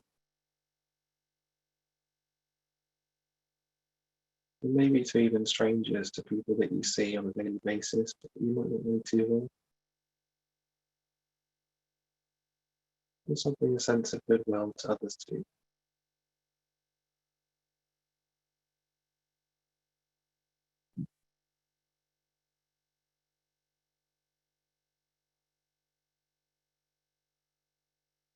And so when you're ready, and you're in time, just bring the attention back to yourself.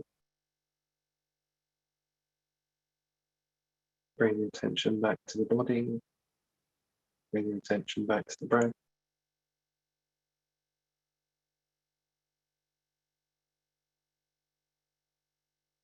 and just releasing the need and letting go of the need to meditate. Just allowing the mind to wander now. Letting go of the need to breathe or think and to put away. Just take a moment here to completely rest.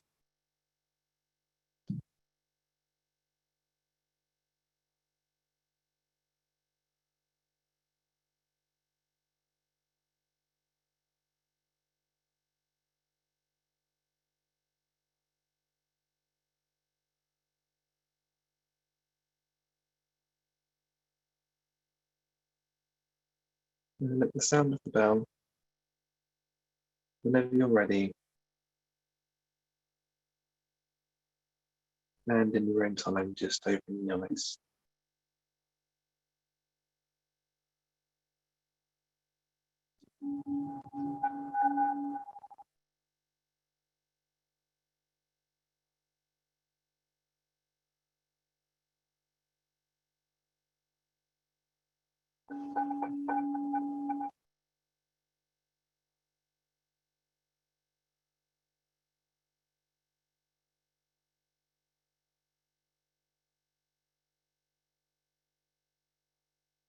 Okay, so that's a wrap on the meditation practice.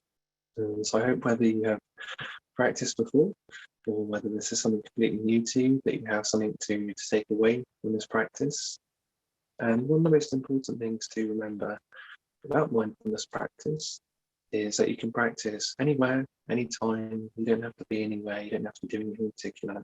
That you can offer this sense of presence, this sense of involvement anywhere you like, and even in the sport of Boccia as well. So keeping it within the topic. So I played Boccia at Jules College in Hampshire with some of Peter's fellow students as well, and it involves some concentration. It's not easy, so it's another one of those things as well. Even in the sporting community, if we can offer that sense of awareness as well, it's something that we can again offer a sense of mindfulness to pretty much any area of our daily lives. So a huge thank you to everyone for not only making this possible, for taking part in this morning's session. And I will hand over to Peter. Hi, Ben. Thank you so much for that session. I think Peter's just having a little break. He's been working really hard throughout this, so I think he's just having a little break there. But no, thank you so much for that session. And I think anyone that's watched along on YouTube or watches this back may be able to take elements of what you've just been doing to apply it to their competition environment and to help them in their either training environment, their competition on the day, or like in their hotel, sort of between days of competition. So yeah, anyone that is watching that found anything that Ben's just gone through, please do rewind, revisit any of the content that he's just shared with you. And yeah, it was a great session. So thank you, Ben. You're very welcome. I'm going to be a part of it. Brilliant. We're just about to move on to the next session, which is Boccia England board battle. So that will be coming your way in a couple of moments. So please bear with us. We'll be back shortly with a few members of our board to take part in the next battle. See you shortly.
Good Hey, morning. Dan, how are you?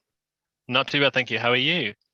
I'm all right, thank you. I've got all my stuff printed out, and I'm as ready as I'll ever be. So Brilliant. Good to hear it. Morning, Liz. How are you? Good, thank you very much.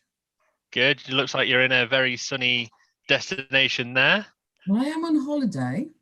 Oh, However, lovely. it's not quite as nice as the picture behind you shows. It's nice that you've been able to get away and to have some time away.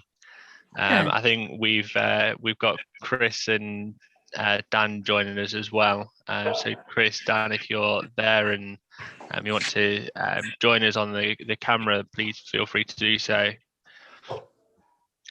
So for this next section, as I've just sort of introduced, we've got the Boccia England board battle. So Dan, Liz, Chris and Dan Bentley are all members of the Boccia England board, and we will, if we've got a bit of time towards the end, we'll have a bit of a chat with you all. But I think to start with, we'll get you ready for your first round of the Boccia battle. Have you all got your equipment ready, or something to throw, targets? Excellent. Are they some socks you've got there, Dan? they are. Excellent. And some mini bocce balls, Liz? Right. Excellent. And I think Chris is just joining us as well. Hi, Chris. Morning. How are we doing? Here's my kit. Brilliant. Excellent. So your first task for your bocce battle, could you place one white jack ball out in front of you and roughly know where a sort of 15 centimeter sort of circle around that jack ball would be to start with? And your first task is to try and roll the ball up to the jack. If the ball stops within that 15 centimeters around the jack ball, you get a point, and you've got 6 balls to aim to your target.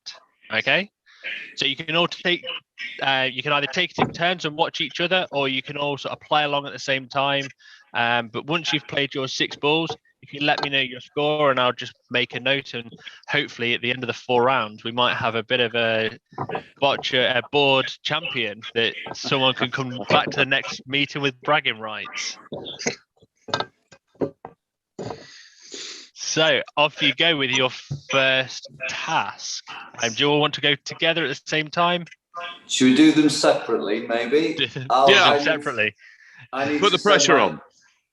I need to send my children to get me some more socks. So okay, that's absolutely fine.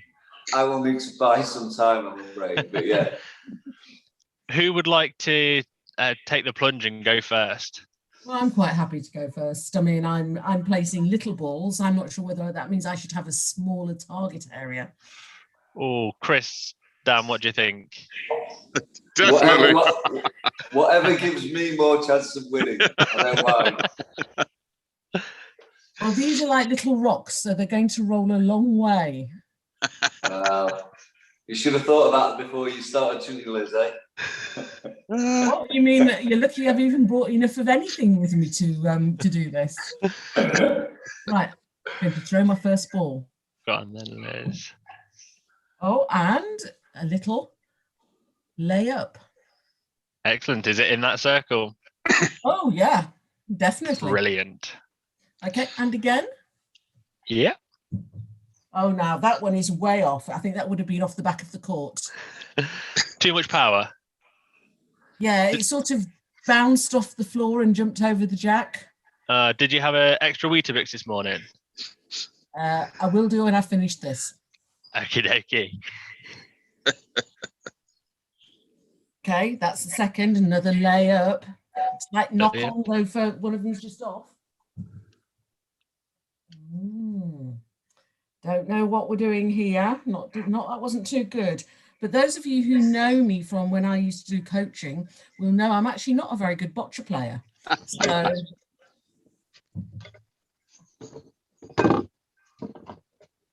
right, down to the last one. I think that I'm scoring 4 at the moment. Oh, that's a strong score. Hold on. I'll let you have a look. Ooh. Excellent. So Great, yeah, great. I think 4 points there. So who's going to go next? Who's going to follow that? I think Liz has thrown down the gauntlet there, guys. I will. I'll let you go first, Chris, if that's okay. You're going to come in at the end with a 6, aren't you? Age before beauty, Chris. You're too kind. Okay. Just going to go where I can do it on the grass. Okay. That's a very strong start there, Liz. Oh, it's a killer, isn't it?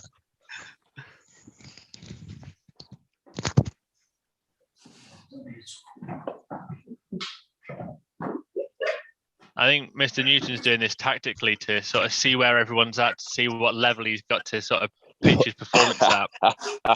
What he's going to do to win. Here we go. Can you see that? We can, Chris, yep. Okay, that's my start. So, going to be difficult. Okay.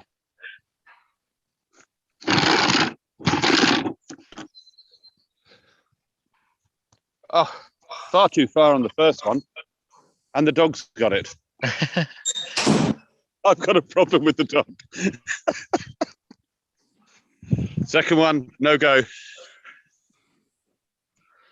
Oh, close. I'll leave the ball alone. Sorry, I've got to show you this.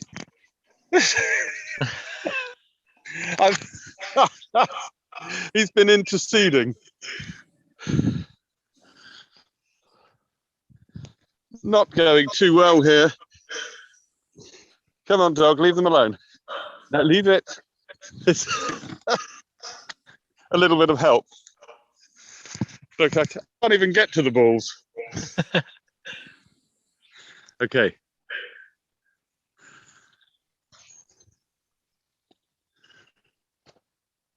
Oh. Can you see that? Excellent. So do we say that's 2 or 3, guys? Are we giving him that red one on the side? Are we saying that's in? No, we're not. Does it look in from here? So we've got 1 Dan saying 2, 1 Dan saying 3. Liz, I'll let you have the cast and vote. Oh, I'd be kind. Okay, that's 3 then, Chris. Thank you. Well done. Do the 2 Dans want to go at the same time here? Yeah, that's fine. Yeah, off we go then, guys. I think you did well there, Chris, with the added obstacle in the way. With the assistance of 1 chocolate Labrador. Did you manage to get the balls back? That's the question. Yes. Excellent.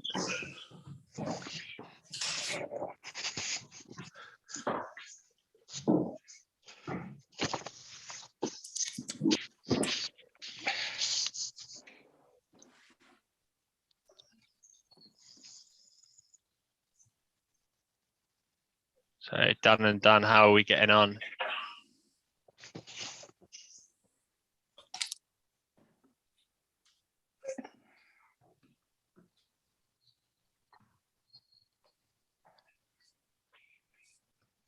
Good effort there, Dan, with the first one.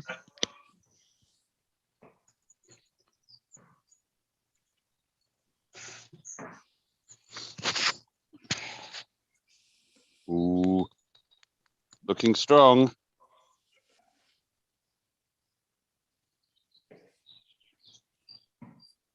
Oh, unlucky.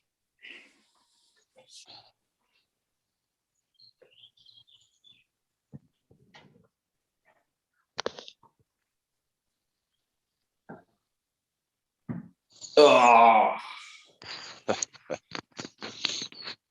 So is that 2 there for you, Dan Newton?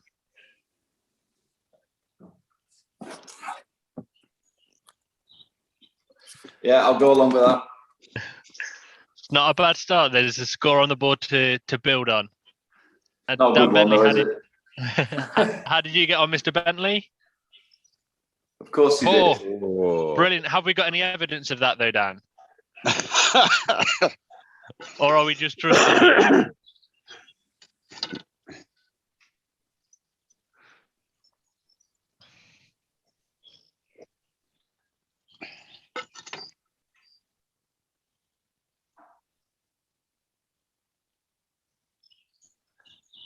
Yeah, we'll give you that, Dan. I think we saw them on the way down. Good start. Okay, so I'll let you collect your equipment up and get yourselves ready for the next challenge. So this one, we want to have the jack ball back in the middle, and one ball. I'd probably say about 4 o'clock. If you would think of a clock face, one ball is about 4 o'clock. And imagine you've got a 10-centimeter circle around that jack ball in the middle.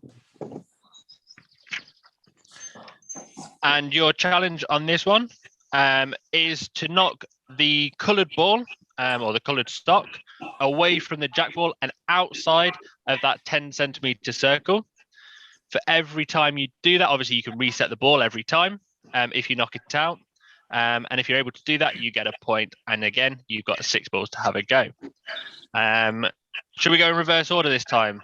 So, Mr. Newton, Mr. Bentley, would you like to go first? Are you set up there, Liz, ready for your turn?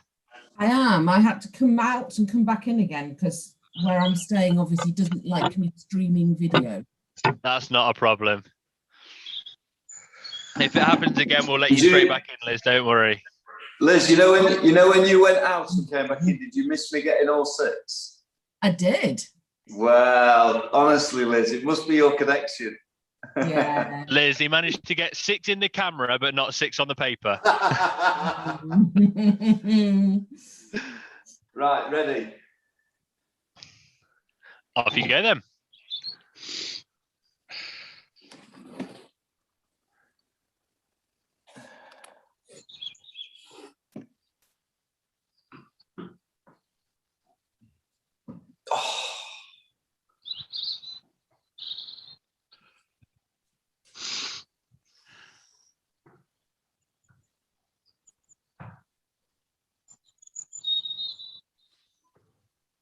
Does that count? Yes. Yeah.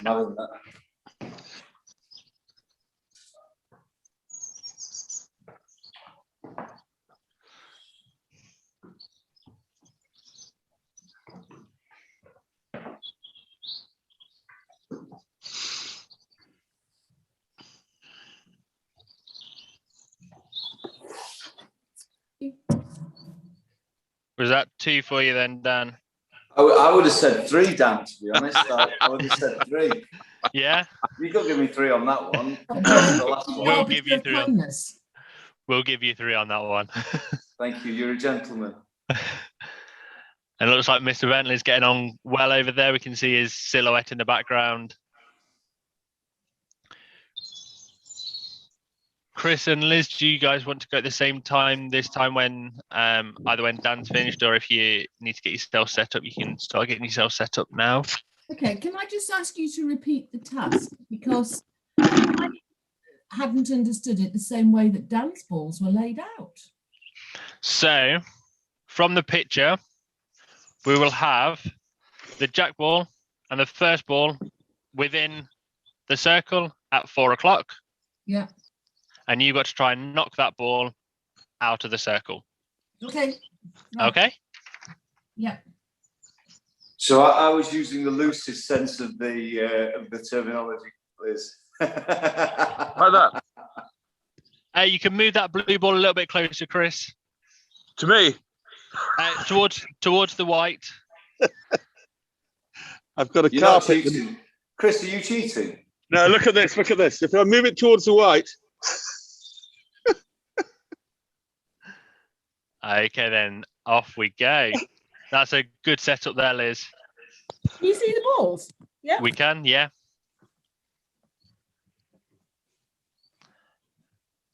How did you get on, Dan B?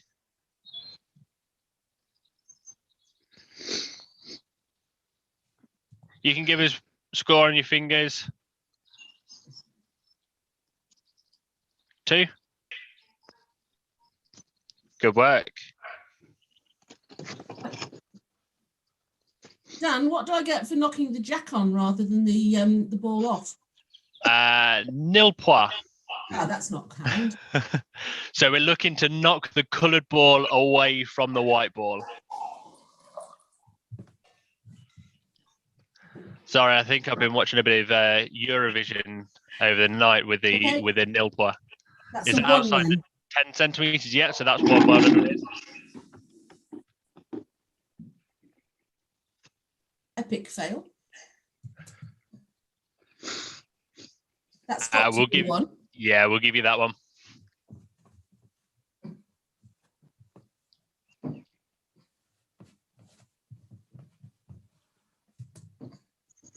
Okay, so that's 2. Excellent, thank you, Liz. 3. 3. Yeah, 3. Brilliant. And Chris, how are you? Have you No, had it go? no. Are we going to watch you now? Can you see that? We can, yeah. Oh, there goes dog again. Bouncing over it. Well done, that's 1.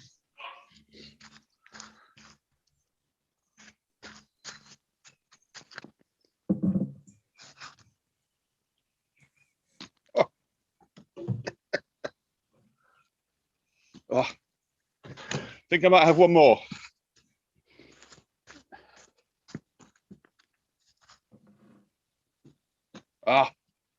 Okay, 1. good effort. 1.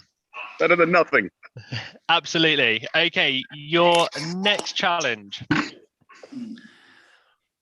Again, you're going to have the 10 centimetre circle around the jack ball. This time, I want you to place one ball just outside of it.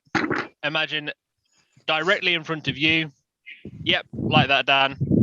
Just outside the 10 centimetre circle, directly between you and the white ball. And you're going to have to try and knock the ball in the middle inside the 10 centimetres. Okay?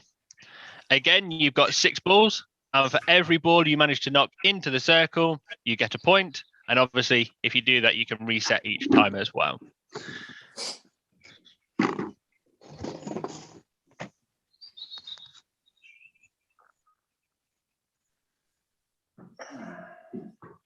It's very close at the minute out of the first 2. So Liz is just out in front with 7.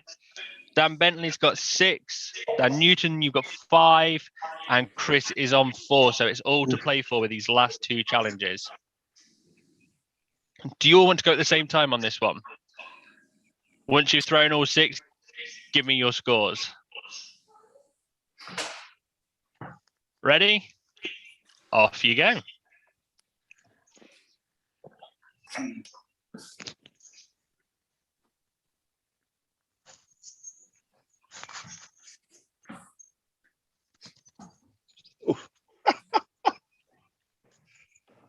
Hey, leave it. Come here.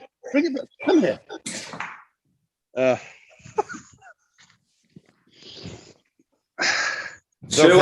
Leave it. Leave it. Go on, off you go. Go on. Leave it. Oh, yes. Dog, stop play.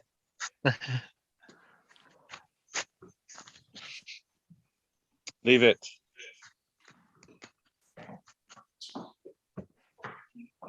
How are you getting on there, Liz? 4, well done. Mind yourself. Go on. Oh.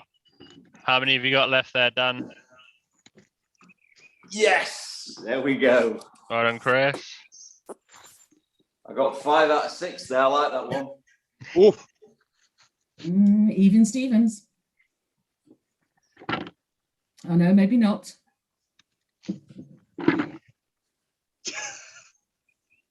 I think you're just edging it still, Liz.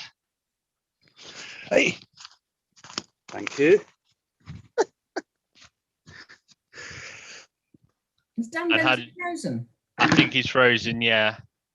If we get him back, we'll see how he gets on. But we'll carry on, and like I say, if he come back, we'll catch him up with the round as well. So how did we get on that one? Liz 4, Dan 5, Chris, was that? I hit 4. Did you knock them in? Yeah, and then a couple of them out. Brilliant. Okay, so it is still all to play for. 11, 10, and 8 are the respective scores. So we've got one more challenge for you. I'm going to make it a little bit more interesting than what you got on the sheet. Every point is worth double points. What? Okay. So if you have got a bucket or a bin or something to throw into, maybe if you've got a space on the floor that you can use if you've not got a bin, and your task is to lob the ball into the bucket, the bin, or the hoop or whatever you've got on the floor. And like I say, you've got 6 balls, and every one you get in, and it's got to stay in, you get double points for. Okay. I've got a handbag. Good luck with your handbag. Chris, have you got a handbag? Unfortunately not. I've only got a bucket. Okay, we can use your bucket. That's fine. Would you all like to do this one at the same time again? And off you go. Like I say, 6 Oh, that's a 6 huge balls. washing bag basket. But can he hit it? That's the question, Liz. Okay, off you go, and let's see how we get on. Oh, I think the answer is, Liz, I don't think you can, no matter how big the basket is. That's 1 out of 2. Okay, there's lots of other rubbish in the bottom of the bag, but there's also 6 balls. wow. Oh, excellent.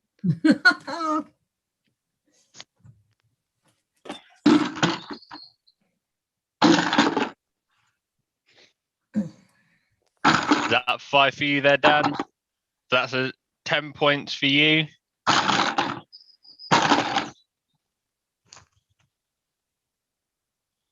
And 6 there, so it's 12 for Chris. So that's Not enough. so in joint second place, we have Chris and Dan on 20 points. Ooh, well done, Dan. And after being marginally ahead for the first 3 rounds, but storming away with that final round, the winner and coming back to the next board meeting with bragging rights is Liz. Well done, Liz. Yeah, well done, Liz. That's great. Thank you. I've maybe had a few more years of boccia practice than some of you. Excellent. Well done, guys. Why we've still got you here this morning, before we move on, would you mind me just asking you a few questions and we just have a bit of a chat for the guys that are watching on YouTube? No problem.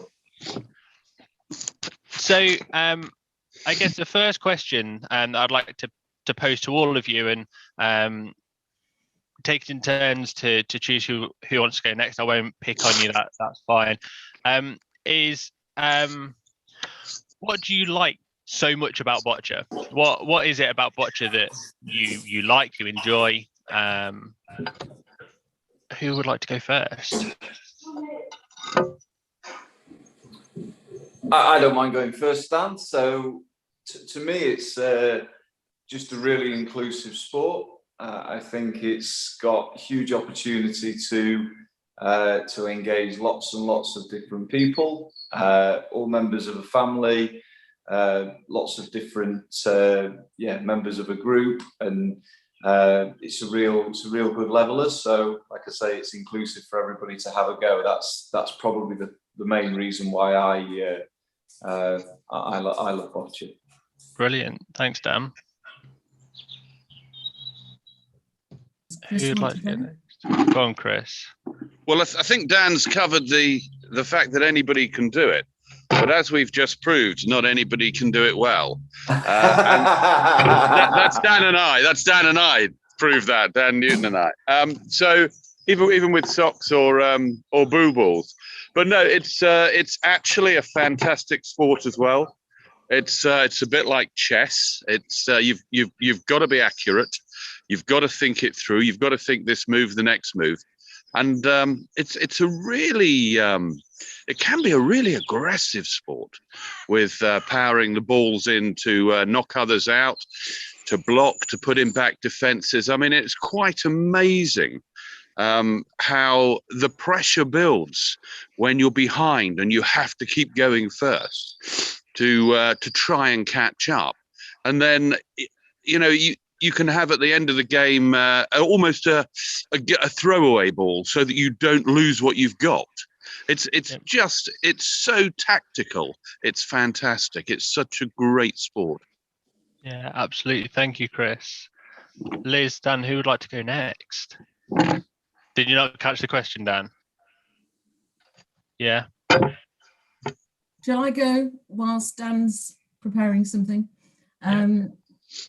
I have always loved Boccia because I've seen just firsthand how much it can empower people who have often quite complex physical disabilities who aren't able to play any other sport.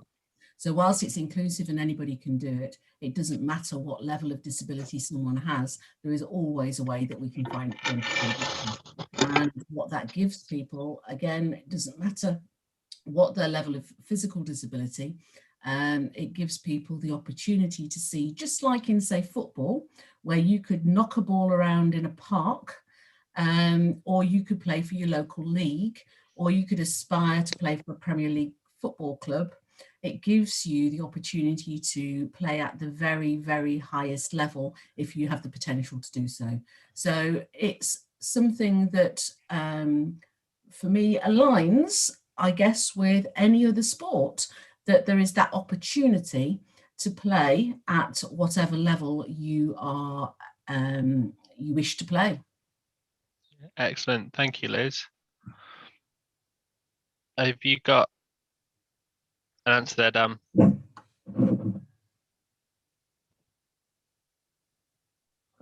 We're struggling to hear you there, Dan.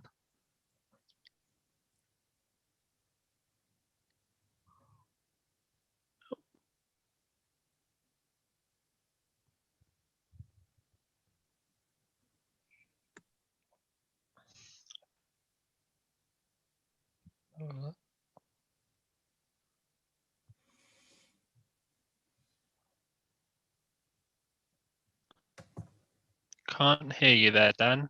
Can see you're trying to unmute and try some things in the background, but can't quite hear you.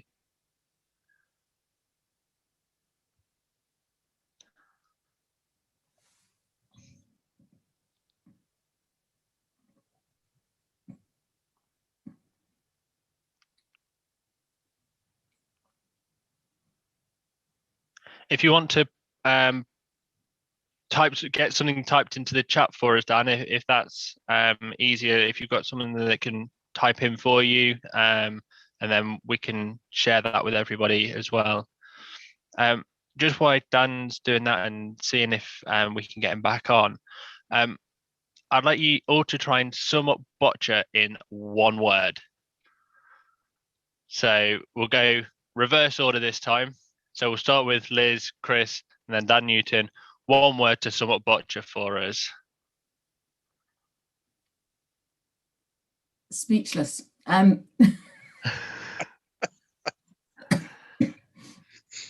Excellent. Exciting. Exciting. Yeah. Chris? Tactical.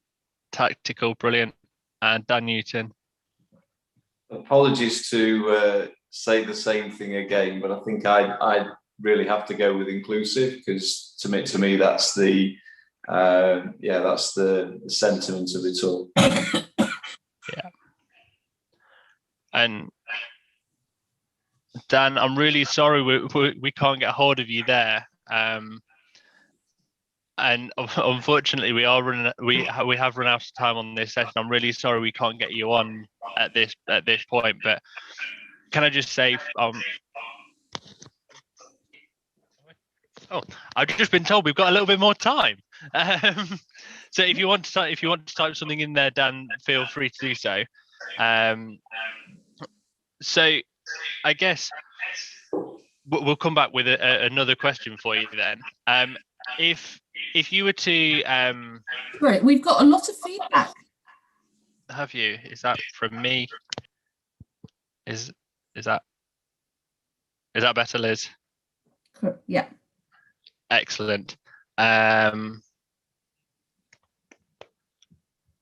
Sorry, I lost my thought there.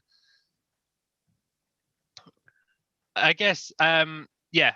Have you guys got a message that you'd like to give to anyone that's like not necessarily anyone in particular, but to the viewers that are watching on YouTube? Anything that you'd like to say to the guys that potentially have been up for the last 24 hours supporting it? We've had a few people commenting throughout the night that have been sort of following along with the activities. Have you got anything you want to say to the guys that have either done that or that are watching now, just as a general sort of message to them?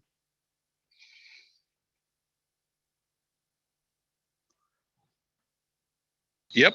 I think it's fantastic. Everyone's put so much effort in to do so many events, and for everybody watching, it's obviously been quite enthralling.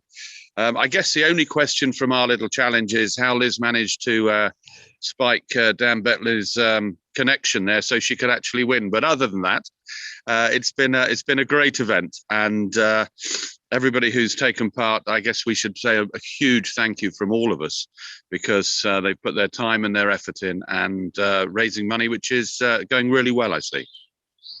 Yeah, absolutely, and that total's still climbing. Yeah, I think I just want to say thank you to everybody for their time, their commitment, and their enthusiasm. I think when people are hooked on Boccia, they go above and beyond to support something that they're passionate about. And so thank you to everybody. Yeah. Similar for me, Dan, really. So huge thanks to everybody who's put the day together. I know colleagues, including yourself at head offices, have worked really hard to bring it all together. Obviously, it's bringing some funds together to keep developing the sports. Yeah, just a fantastic effort, really. I think in terms of when Bocciathon Mark II is run, I would like to make sure that there's a more stringent scoring process put in place, because even though Liz did win today, I think we perhaps need to revisit the detail of how that scoring was done. But well done, Liz, and there's no problems there. So Dan, maybe we can actually suggest that at the next physical board meeting, we actually have a proper set of balls and play, as opposed to using socks, table boccia sets, and they look like petanque balls or something. So we probably need to actually play like for like. Yeah. We should absolutely do that, and I think that will be a more fair game, really. So definitely up for that. But yes. Yeah, I think that'll be a great game to see. I think it's a great idea, Dan Bentley. I'm happy to partner you on that one. And I guess final question for you all. Where do you see Boccia going over the next, let's say, 5 years? From where we are now, where would you see Boccia going over the next sort of 5 years? I have to say my vision is actually 2032. Okay. And I don't want to give too much away, because the other board members may not, and other people involved in strategy might not agree with the big and bold vision. Okay. But I'd like to see Boccia being played by a lot more people. Okay. think it would be great to get more people involved at all levels, Liz. I'm with you on that.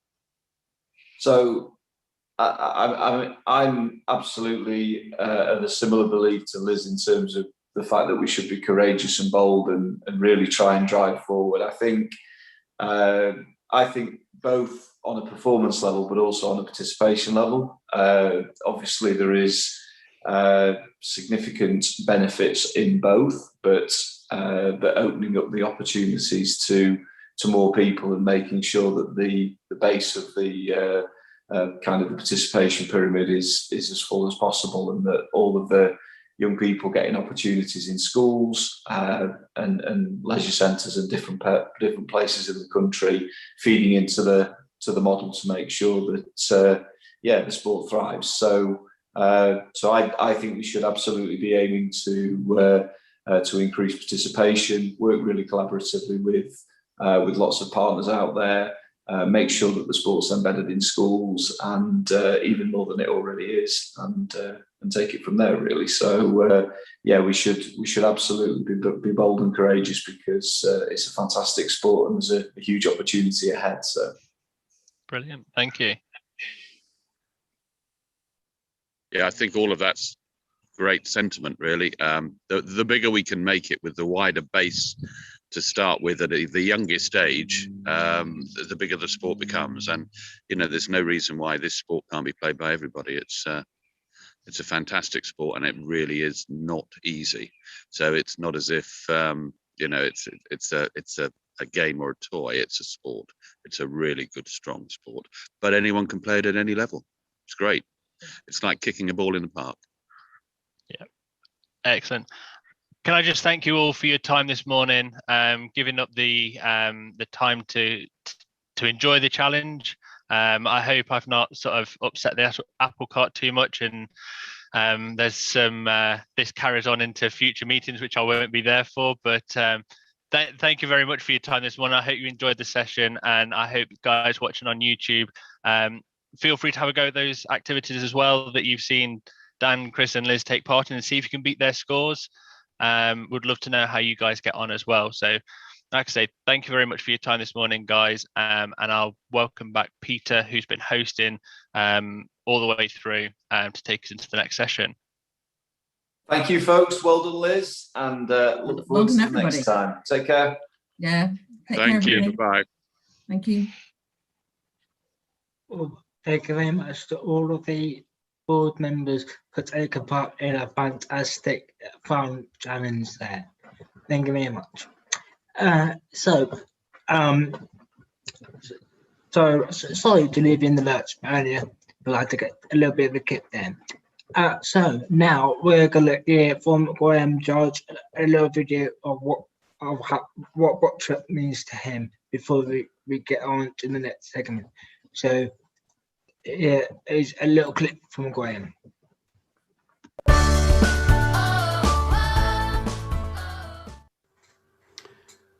Welcome. My name is Graham Judge, and a sports coach based in Buckinghamshire. You could say I got into Boccia almost by default. I became involved when I applied to take part in the London 2012 Olympics.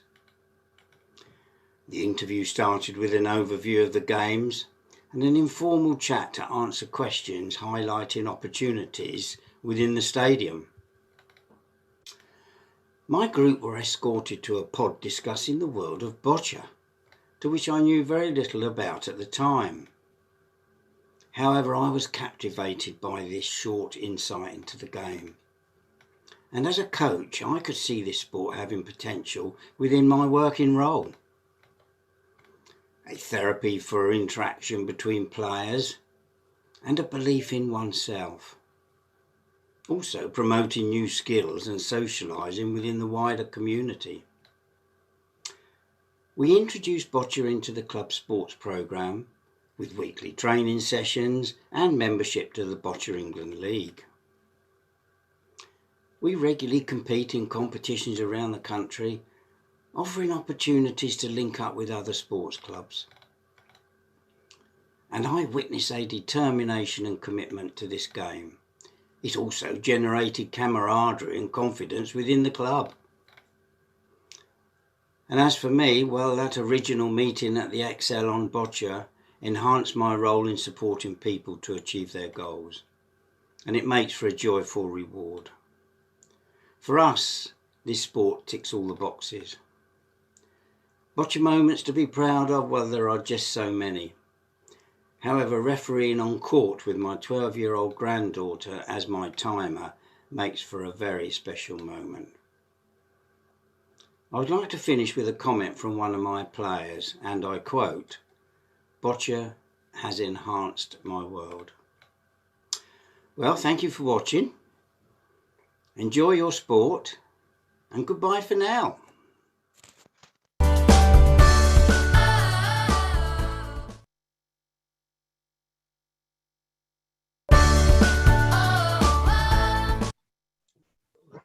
Thank you for Graham for that little message there. Coming up next, it was very exciting for Boccia UK athletes. That's who represent Great Britain in the Paralympics and World Championships, etc. To be in their first face-to-face training camp, like I said yesterday with David Smith. They just had their first face-to-face training camp this week since the pandemic began last year. Liz Fisher, head of performance pathway at Boccia UK, took some time out of this week's training camp to answer your questions. Liz's role is to support the talent identification, screening and development work in association with the higher nations, that's Northern Ireland, Scotland, Wales and England, to populate the performance player pathway at all levels of the game, so grassroots, nationals and pathway talents. We're also hear from some of the GB athletes as they tell us why they love the sport of boccia and about some of their memorable moments of boccia and their career thus far. And that is coming up next in about 3 minutes. So hold on tight and Boccia UK will shortly come up. Thank you.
So this video is of Liz Fisher and some of the GB athletes talking about their journey at this week's training camp, face-to-face, the first face-to-face training that I've had since the pandemic last year. Please enjoy, and I'll see you in 10 minutes. Come on, can you move it on?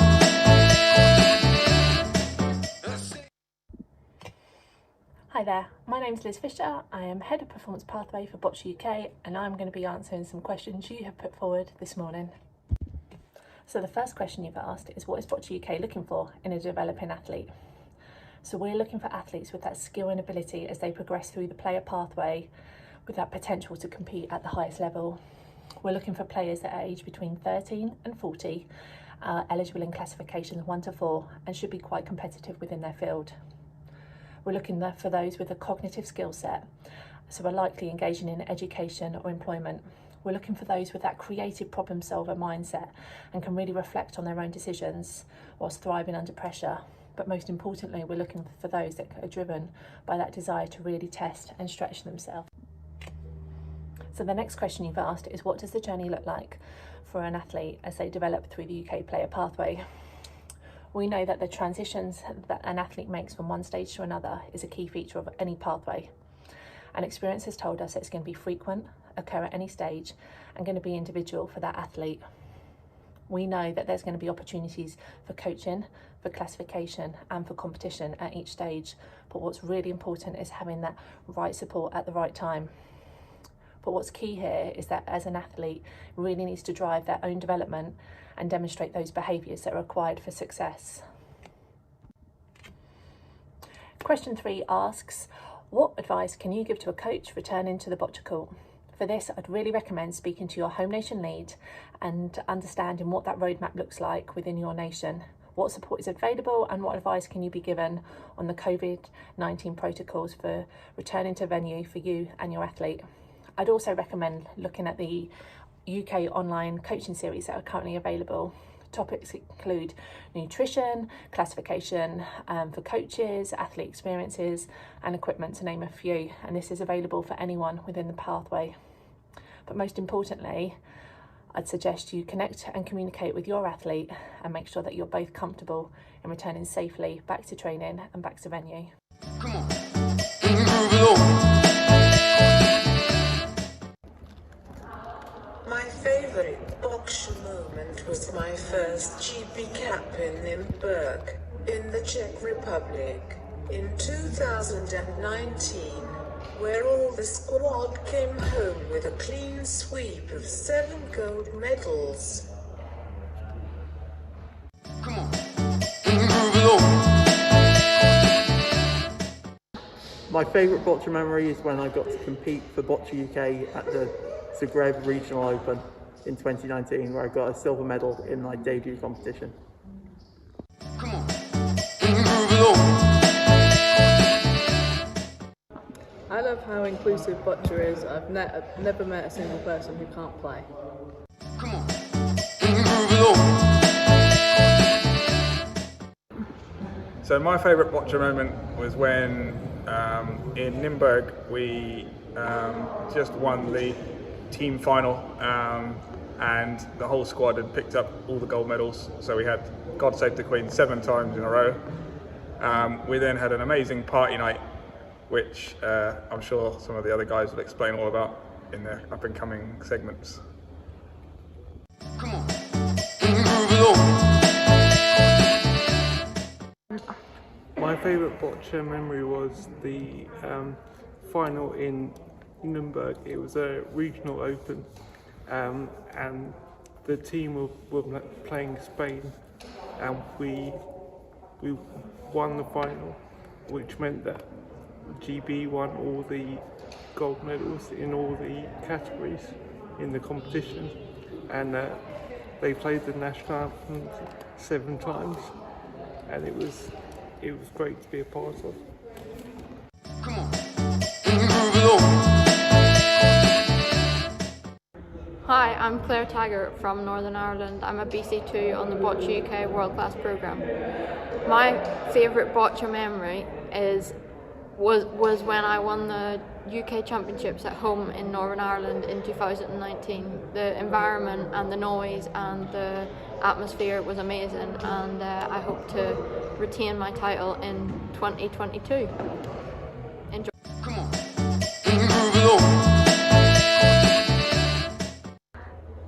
Boccia has changed my life because it's given me something to focus on.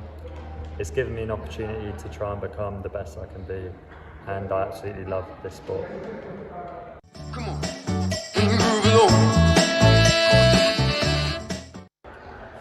I love Boccia because how competitive it is. Come on.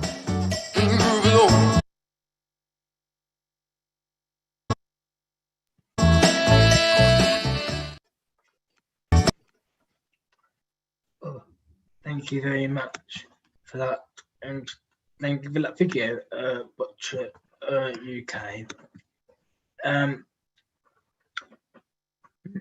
How to donate? To donate this is the last donation page of the 24 hours, and this is the last half an hour for you able to donate. So please do donate now. And of course, if you're rewatching this, I don't think you can donate now, but you can still donate on the Boccia England website, but it's not part of the Bocciathon. So the last half an hour to donate. To donate £3, text Boccia to 70331. To donate £5, text Boccia to 70970.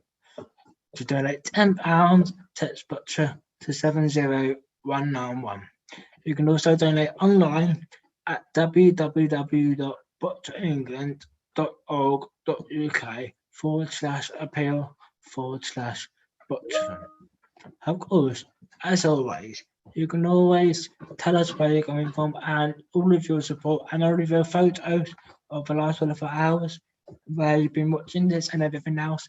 Tag Boccia England on Facebook, Twitter and Instagram, and hashtag Bocciathon 2021. So we're now going to our next session, which is if you'd like to do a fundraise for Boccia England in the future, perhaps by doing a sponsored event or something else. Carly, the fundraiser manager of Boccia England, would love to hear from you, as I've done it before with this event with Kelly. Also, we would love to hear of your reflections for the last 24 hours. Please do type it in the YouTube comments now so we can go through those. And it won't be long until we get back into Boccia training. Hopefully from the 17th of May, if the government guidelines allow.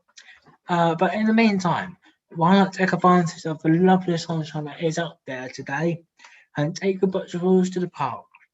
That's exactly what these members at Henbury Boccia Club in Bristol did, and there are photos, I believe, on the screen now for you to look at.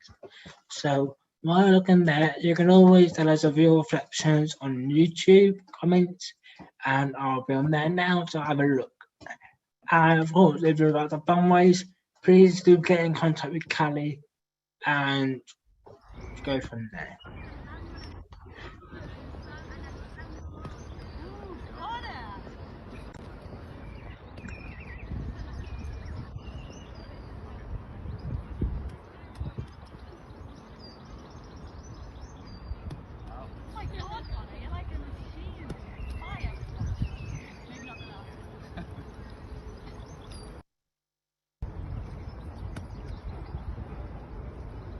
Shot.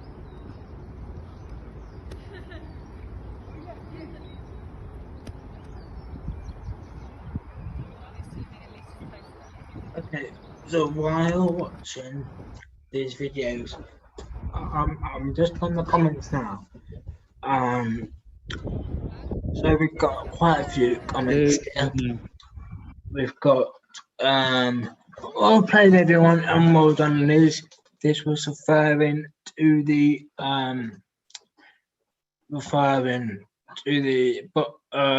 board members having a fun challenge. That Daniel Wayne, I'm competitive and I don't like losing, which is I'm pretty sure everyone's morale is, and we all like a family, a Boccia family, which of course we all are. It's a bit of a cliche, but there we go. Vanessa put, lovely to see you guys. Great shots. That again is referring to the board members. That seems to have had a hit with viewers. Oh, Vanessa again. Thank you, Peter, for taking us through for the last 24 hours. Fantastic job. But it's certainly not been easy. Definitely tiring. But I would like to say thank you to all of the Boccia England staff in the office, mainly Callie, Dan, George, Dan Benny's popped in a few times, and everyone else that I might have missed out on. They have done a brilliant job to put everything up on the screen for you guys for the last 24 hours. So it's a team effort to do this. Fantastic live event, and I'm pretty sure everyone in the office is knackered or either snoring on the keyboard. So yeah, so it's very much a thank you for them as well. So we're just going to go through. There are no more comments thus far. So if there is anything, there's 12 people watching. So if you've got any reflections or any favourite bits of the last 24 hours, please do comment now. And we'll get through those if we can. I've got time because I know there's a bit of a leap between Zoom and YouTube. So we will get through those as quickly as possible before our next segment. Hi, Peter. Do you want to bring your camera back on for a second? Yep. Obviously, you've been asking the viewers on YouTube what their favourite moments have been, what their highlights have been, what they've enjoyed. Obviously, you've been with us for 24 hours, and you've hosted the majority of the Bocciathon for us. What are your highlights? What have you really enjoyed about the Bocciathon this year? Well, I've really enjoyed the amount of viewers that have come in and joined us throughout the 24 hours, and I know there's probably been about 5 or 6 people watching throughout the night, but it's been brilliant to have so much viewers, and of course it's on YouTube. It's very easy to access for other people that may not know about Boccia or just been known about it through family and friends on social media, Facebook, Twitter and Instagram. So it's lovely to have that exposure of the sport and of course the event, and of course the amount we raised so far, you know, it's unbelievable. I never expected to raise that much money, you know, in 24 hours. It's been nuts. And yeah, so that's definitely one of my favourites, and definitely the live bits, the Zoom passes. It's definitely, we've always had to have some sort of interactive fun, and it's always nice to see people that are not part of the Boccia family, people, you know, from the public to join in, and it's been lovely to see everyone's rooms being a bit nosy of what's on the screen all the time. By the way, nice kitchen there, Dan, on the side. Lovely little small kitchen there. So yeah, it's wonderful to see people's homes, and yeah, so that's been brilliant. And another favourite bit was doing obviously the appeal code stuff, because obviously it's brilliant to be able to cut things off and, you know, put stuff in place, you know. There's always, but doing it live is a little bit more nerve-wracking. I've always had sweaty palms for the whole thing, because I'm like, please do not swear, it's live, you know, that sort of thing. So that's been very, but it's also been very rewarding. You know, it's for charity. Like always, like many charities across the UK, you know, they've all lost a bit of income from the last 12 months, or you know, going forward. So it's always been worthwhile to do something like this. And I think I'm going to ask you the same questions now. So what were your favourite moments, Dan? I think there have been a lot of highlights. I think the different challenges. I think one that I will probably go back to and try again when I'm at home is the scavenger hunt that Rachel and Smile ran last night. Struggled a little bit here in the office when you couldn't use boccia equipment. Obviously, we've got boccia balls, but they weren't allowed to be used. So yeah, I think I'll revisit that and see how I get on with that when I'm at home. But like you, the different sessions, the pre-recorded sessions, the live sessions have all been really good to follow and join along with.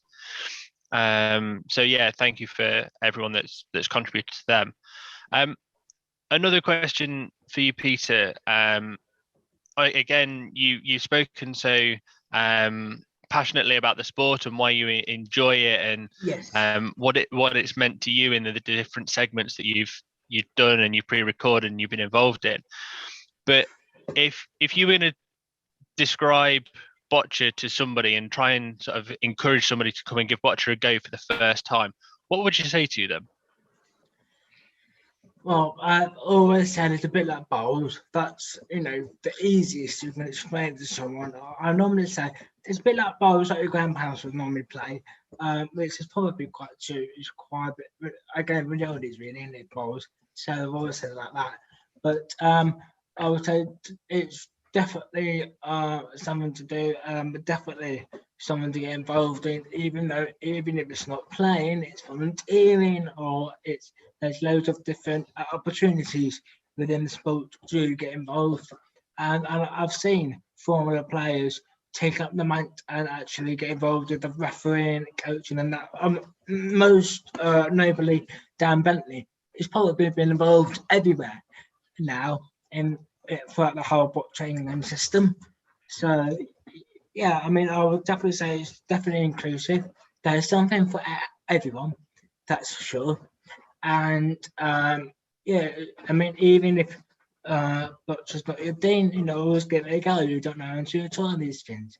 And yeah, it's definitely one to remember. Brilliant. We've got about 30 minutes to go left of the Bocciathon.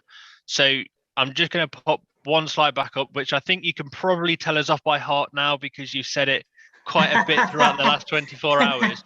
But you just want to give us one last read through of how people can text to donate or to donate online before we go into the last section.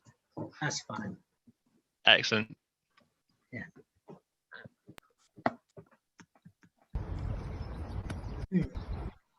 So, we've got the. So, I'll probably say this. I'm asleep tonight. So, there are various ways of how to donate. Of course, there are 27 minutes left, or maybe 26 by the time we get this on YouTube. So, to donate £3, text Boccia to 70331. To donate £5, text Boccia to 70970. To donate £10, text Boccia to 70191. To donate online for any other amount, further amounts if you wish, donate online at www.bocciaengland.org.uk/appeal/Bocciathon. As always, please do get involved with everything that you've done for the last 24 hours. Do tag us in do tag Boccia England in on the posts on Facebook, Twitter, and Instagram, and use the hashtag Bocciathon 2021. Before we go any further, I've just seen some more comments appear on YouTube. So, Vanessa says, yes, I agree. Thank you to everyone. Linda has put, well done, everyone. Enjoyed every minute. A fantastic event. Vanessa, can't wait to get back to timekeeping at competitions, which I believe all of us are looking forward to. Same here. I find that difficult from Dan. And our message to anyone wanting to take up the sport or to volunteer in any sort of capacity, just have a go and enjoy it. That's all it is about for beginners and people getting into the Boccia. Rachel Miller, who did Smile last night, the Scavengers Hunt that we mentioned, she's put great work, guys. It's been a brilliant 24 hours. So that's all of the comments so far, and I believe there is a video we're gonna give you before we move on to our next segment. And I'll see you guys in a minute.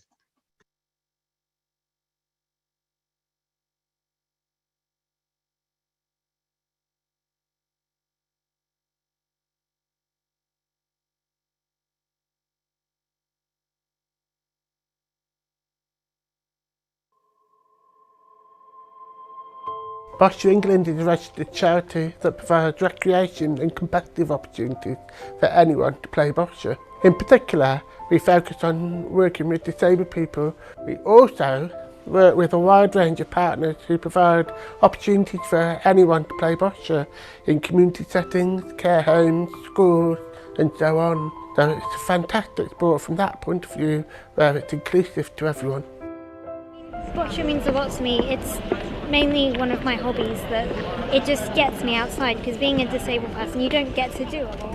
A lot of people would go out and play football or tennis, yet I can't do that, so Boccia gives me all of that. It just gets me out. Boccia, well, quite honestly, the game has literally saved my life. It's given me the confidence to be disabled, because I had a real hard job after my accident, and Boccia pulled me round. It gave me friendship, it gave me skills. I've made tremendous friends throughout it. Boccia is just a sport that's completely inclusive to anybody, so it doesn't matter what your ability is, and it makes you on a level playing field and you feel like you can compete, you know, on the same level. So, and it's just really good fun and sociable. It's just great, I love it. It's inclusive, you know, it doesn't have to be just those with disabilities. You can play against family and friends. It challenges you to think, you know, it's not just to throw these balls, you've got to think about the tactics behind it, and it's quite challenging at times. I think what's really unique about Boccia is the fact that when disabled people get onto that court and they're playing their match, they're completely independent.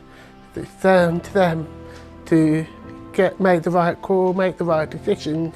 So it's so inspiring to see so many people feeling completely liberated through playing Boccia.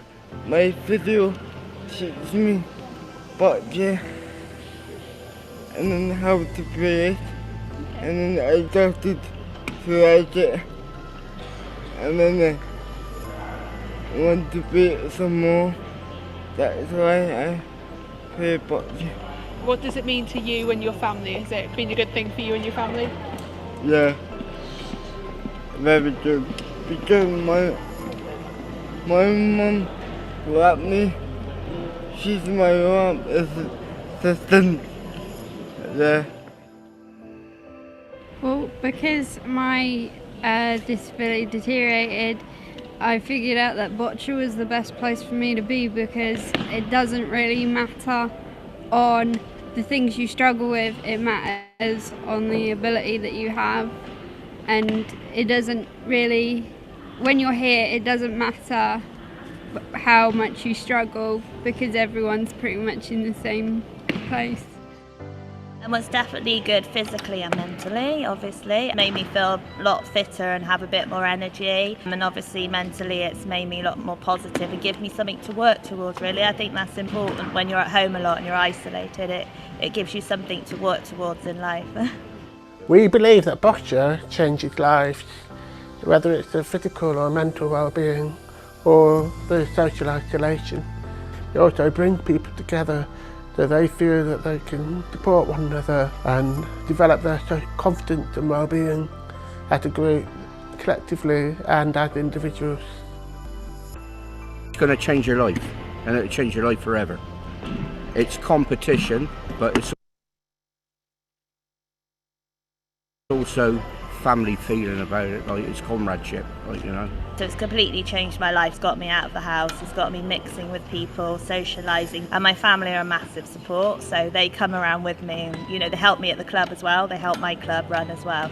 So it's just, you know, changed our lives really.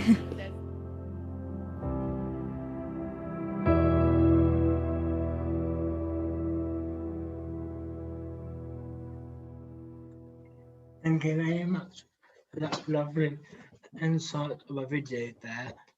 Very briefly, everyone who's got a Zoom pass, or if you know anyone's got a Zoom pass, please do join in now as we near the end of the Bocciathon. We've got around 20 minutes left, so if you've got a Zoom pass, please do join in now. And I believe we've got, I'm going to hand over to Callie now, and I will see you guys in a minute when Callie hands back over to me, I believe. So, last 20 minutes or so, please do get on your Zoom pass and join in on this now. And all of those that haven't got a Zoom pass, please do join in on YouTube, stay on and comment as much as you like. Please tell us of your reflections and your hope for the future within Boccia. Of course, do make some last minute donations if you can for the next 15 minutes before we announce the whole total. So I'm glad over now to Callie, I believe, in the Boccia office. Over to you, Callie.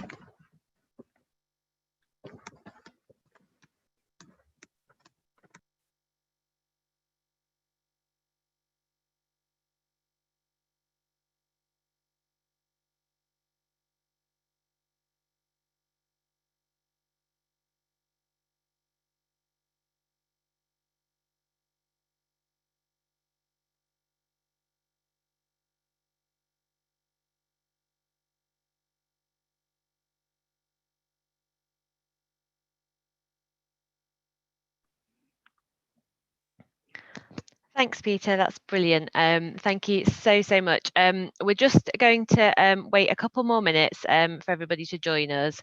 So if you just bear with us for a moment, we'll just wait till about 9:45, and then we'll give a few final messages, reveal the final total that you've raised over the last 24 hours, say a few thank yous, and do the all-important countdown to 10 o'clock. So we'll see you in a couple of moments.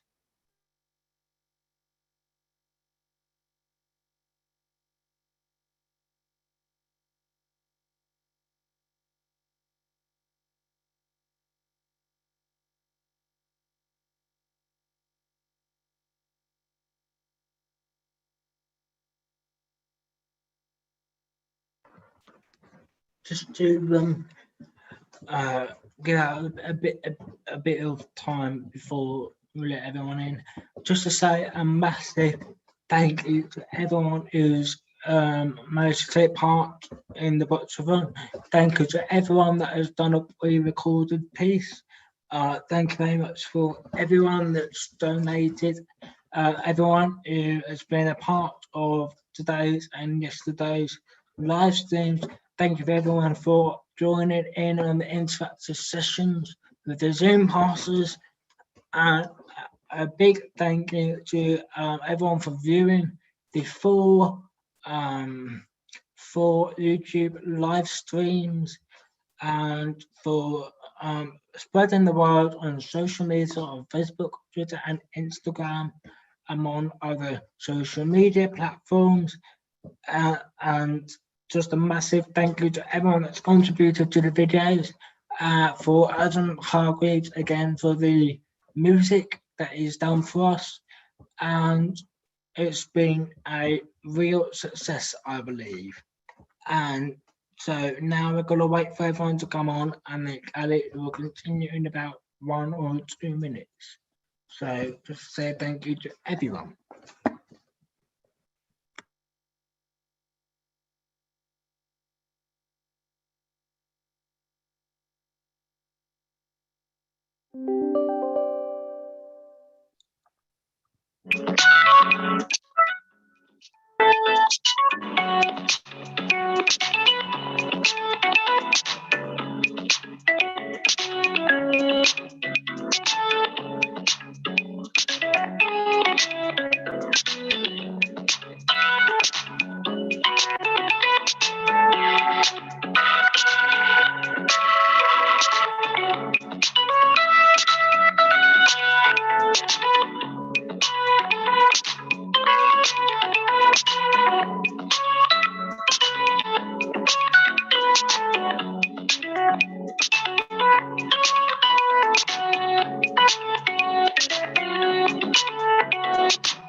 Right, well, we're on the final stretch, 15 minutes to go. So thank you again to everybody who's joined us. We've had 662 views of the videos so far on YouTube, which is absolutely amazing. We've had so many people joining us for the live sessions, which has been great. So without further ado, I'm going to hand over to Richard Mann to give us the final totalised amount.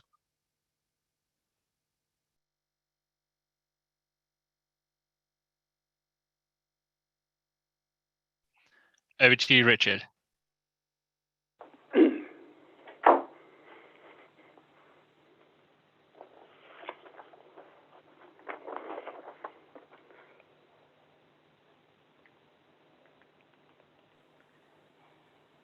Richard, can you hear us? Are you there on the line? I'm on the line, but I've only got you. No one else is coming up. No problem. Well, we can hear you, Richard. So if you want to announce the final total raise, that would be amazing. Thank you. Right. The final total raised is £811. Fantastic. Thank you so much to everyone who's been part of this fundraising event. You've been fantastic. Thank you to Callie. Thank you to Peter for the final time this Bocciathon. Peter, you've been an inspiration. Thank you so much. And don't forget, you can still donate via the numbers and link below for the next few minutes. And if you are a UK taxpayer, please gift aid your donation. And now it's my pleasure to hand over to Chris Ratcliffe, CEO of Boccia England, who will say a few words before we count down to 10 a.m. together. It's all yours, Chris. Hi, good morning everyone, and well done to those of you who managed to stay awake the entire time. I'm afraid I failed miserably. I fell asleep by 12:30 and tried to join again at 6:45 this morning, so a lot of you have got more staying power than me, but thank you. I must also say that I really enjoyed the sessions that I saw. I dipped in and out all day yesterday, and there were some amazing things. I think some of the things that made me smile, it reminded me that what a fantastic community we have within the world of Boccia, not just amongst our players, but our volunteers, staff, but also the organisations that we work with. So it is really a fantastic celebration of everything that's great about Boccia. So thank you everyone for that.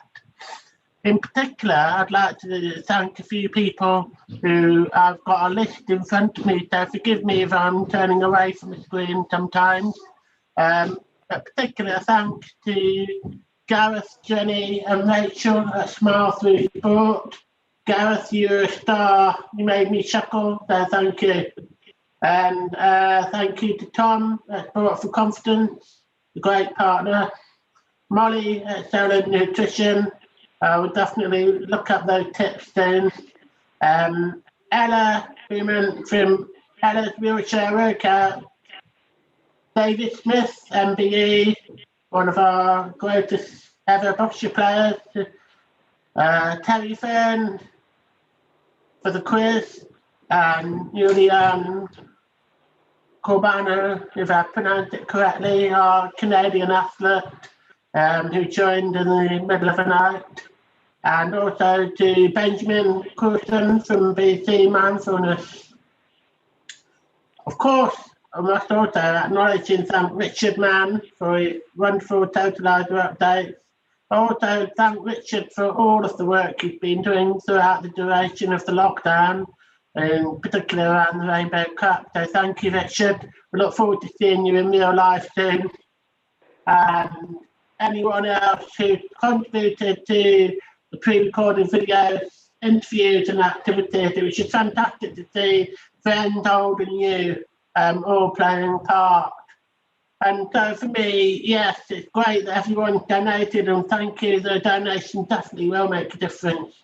But it's also really important that we've all had the opportunity to celebrate what is great about the sport and, you know, re-engage with one another. So thank you, everyone, for all of that. And last, but definitely not the least, I must also express huge thanks to Peter Langton. Now, Peter, this was his idea, and without Peter's commitment, drive, energy, I don't think we, the staff team at Boccia England, would have really picked up on this. So thank you, Peter, for making it into reality. We hope you enjoyed it, Peter, and I hope you also get some well-deserved rest over the weekend. So thanks, Peter. Thank you very much. Definitely have a line now. Thank you, Chris. Thank you, Chris. That was great. So we've got about 7.5 minutes left. So what we thought we might do just before we do our final countdown is to ask you, we've got plenty of staff here. We've got Linda and Vanessa who've joined us for many of the sessions throughout. I think, Linda, you've stayed up the entire 24 hours. So that's absolutely amazing. I just wanted to invite you, if you want to say something, if you wanted to just say hello and say how you found it, perhaps what your favourite session is. I've got Jack behind me here. Jack's It's Richard. It's Richard. Can I come in? Oh, yes, of course you can, Richard. Right. Thank you very much, Chris, and thank you for acknowledging the work we did during the Rainbow Cup. And I have to say a big thank you to my daughter Natalie, who filmed the videos. So she really was a star. And we were talking this morning, and I said to her that the one thing that stands out to me about filming the Rainbow Cup videos was that the one in February, when there was snow on the ground, despite the fact that there was snow on the ground, Natalie wore the same footwear as she'd worn for all of the filmings. And they were a pair of sliders in the snow. That will stick in my memory, I think, for a long time.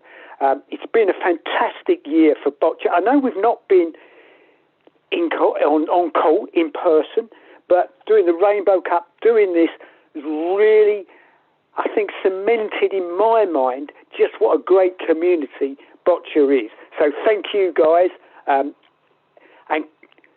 thank you, Chris. I look forward to seeing you at the next in-person competition. Can't wait. Thank you. Thank you, Richard. Thanks for sharing. That's lovely. And yeah, that's incredible in sliders in the snow. Very impressive. So I'd just like to invite, if anybody else would like to give any reflections on the last 24 hours, anything you particularly enjoyed, anything that you'll remember, anything that stuck in your mind, feel free to unmute yourself and just share what you've enjoyed.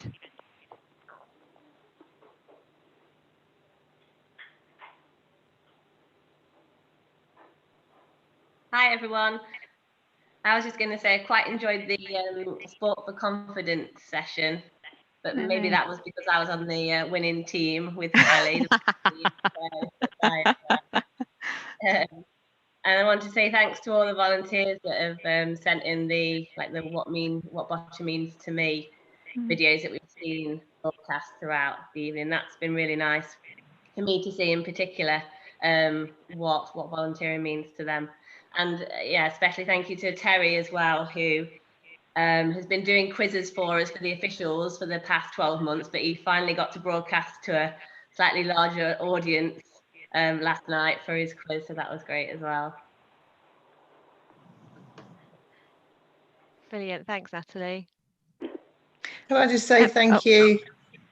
If I just say thank you, it's been really great. I joined with Abby on the quiz last night, so I was a bit stuck on all the song lyrics that Terry put out there, as was Abigail. But yeah, we're really looking forward to coming back to volunteering when we can.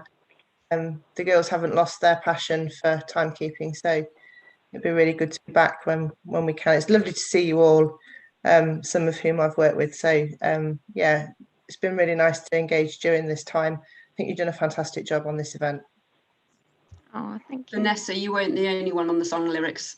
I have no clue. Yeah, it was. I think we got more on the Boccia questions than we did on the song lyrics, which was quite amazing, seeing as we've been out of it for a while. Fantastic, thanks Vanessa. I enjoyed the first session. I think it was with Smile the Adventureland and the storytelling. I thought that was really good, and the exercises. Obviously I have to mention the nail biting bingo that I didn't think was ever going to end. But we eventually got a winner, which was fab. Me personally, I think I've just enjoyed the whole thing. I think we've had a really good balance of hearing from people in the sport, but also we had some fun activities as well and social things on the evening last night. I just personally want to say thank you to the whole team. We are a small team here at Boccia England, and I think what we've pulled off has been phenomenal. And a particular shout out, everybody thank you, but a particular shout out to the little project group that was set up for this event, which was led by Callie. It had Dan, Natalie and George as well, so thank you very, very much. Yeah, and those diehards that have stayed up the whole night, thank you, to make sure that everything's been working. And Peter, you have done an absolutely phenomenal job.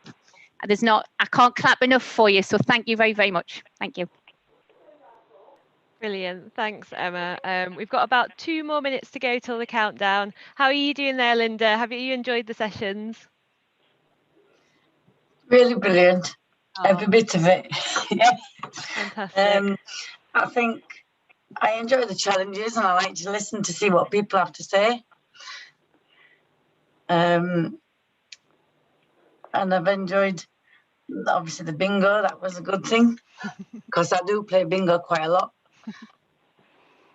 Yeah, everything really good. Thank you very much. I hope Have you ever? Sorry, Linda. Have you ever had a bingo game that's gone on that long though? Yeah. Have you? All right, it was my first time. I go to the main Mecca in Scarborough quite a lot when I can. Fabulous. Oh, I'm glad you enjoyed it. Thank you. Oh, brilliant, brilliant. Well, I hope you managed to get some good sleep today, Linda. Hope you're off to bed after this. Later on, I think. Brilliant.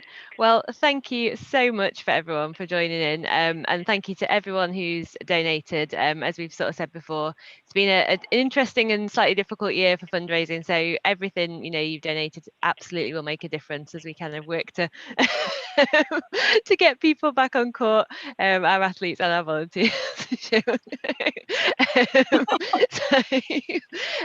So yeah, that's absolutely fantastic. So we're coming close. We've gone past 9:59, so we'll get close to the countdown. So Peter, I'll give you the honour of leading the 10-second countdown, but I think we've got about half a minute left to go. So yeah, fantastic. So thank you all for joining us. So we've got around 30 minutes to go, have we? I think we can go now. I think we're good to go. Let's count down to 10 o'clock. Yeah. Okay, so here it is. Look at how hard an amount of pace that entire time. And I think we're just about to get it. I don't know if your clocks tell you any different, but on my one, it definitely says around 10 now. So thank you very much for all of your support for the last 24 hours. Literally been 12 hours now. And thank you very much for everyone other than my parents for letting me have the lounge for the duration of this, apart from 7 to midnight when I had to watch telly for some reason. So they're laughing at that time there. So thank you. And thank you to everyone from the organisations that have helped us. So thank you very much. And 24 hours done. Well done, everyone. Yay! Well done, Peter.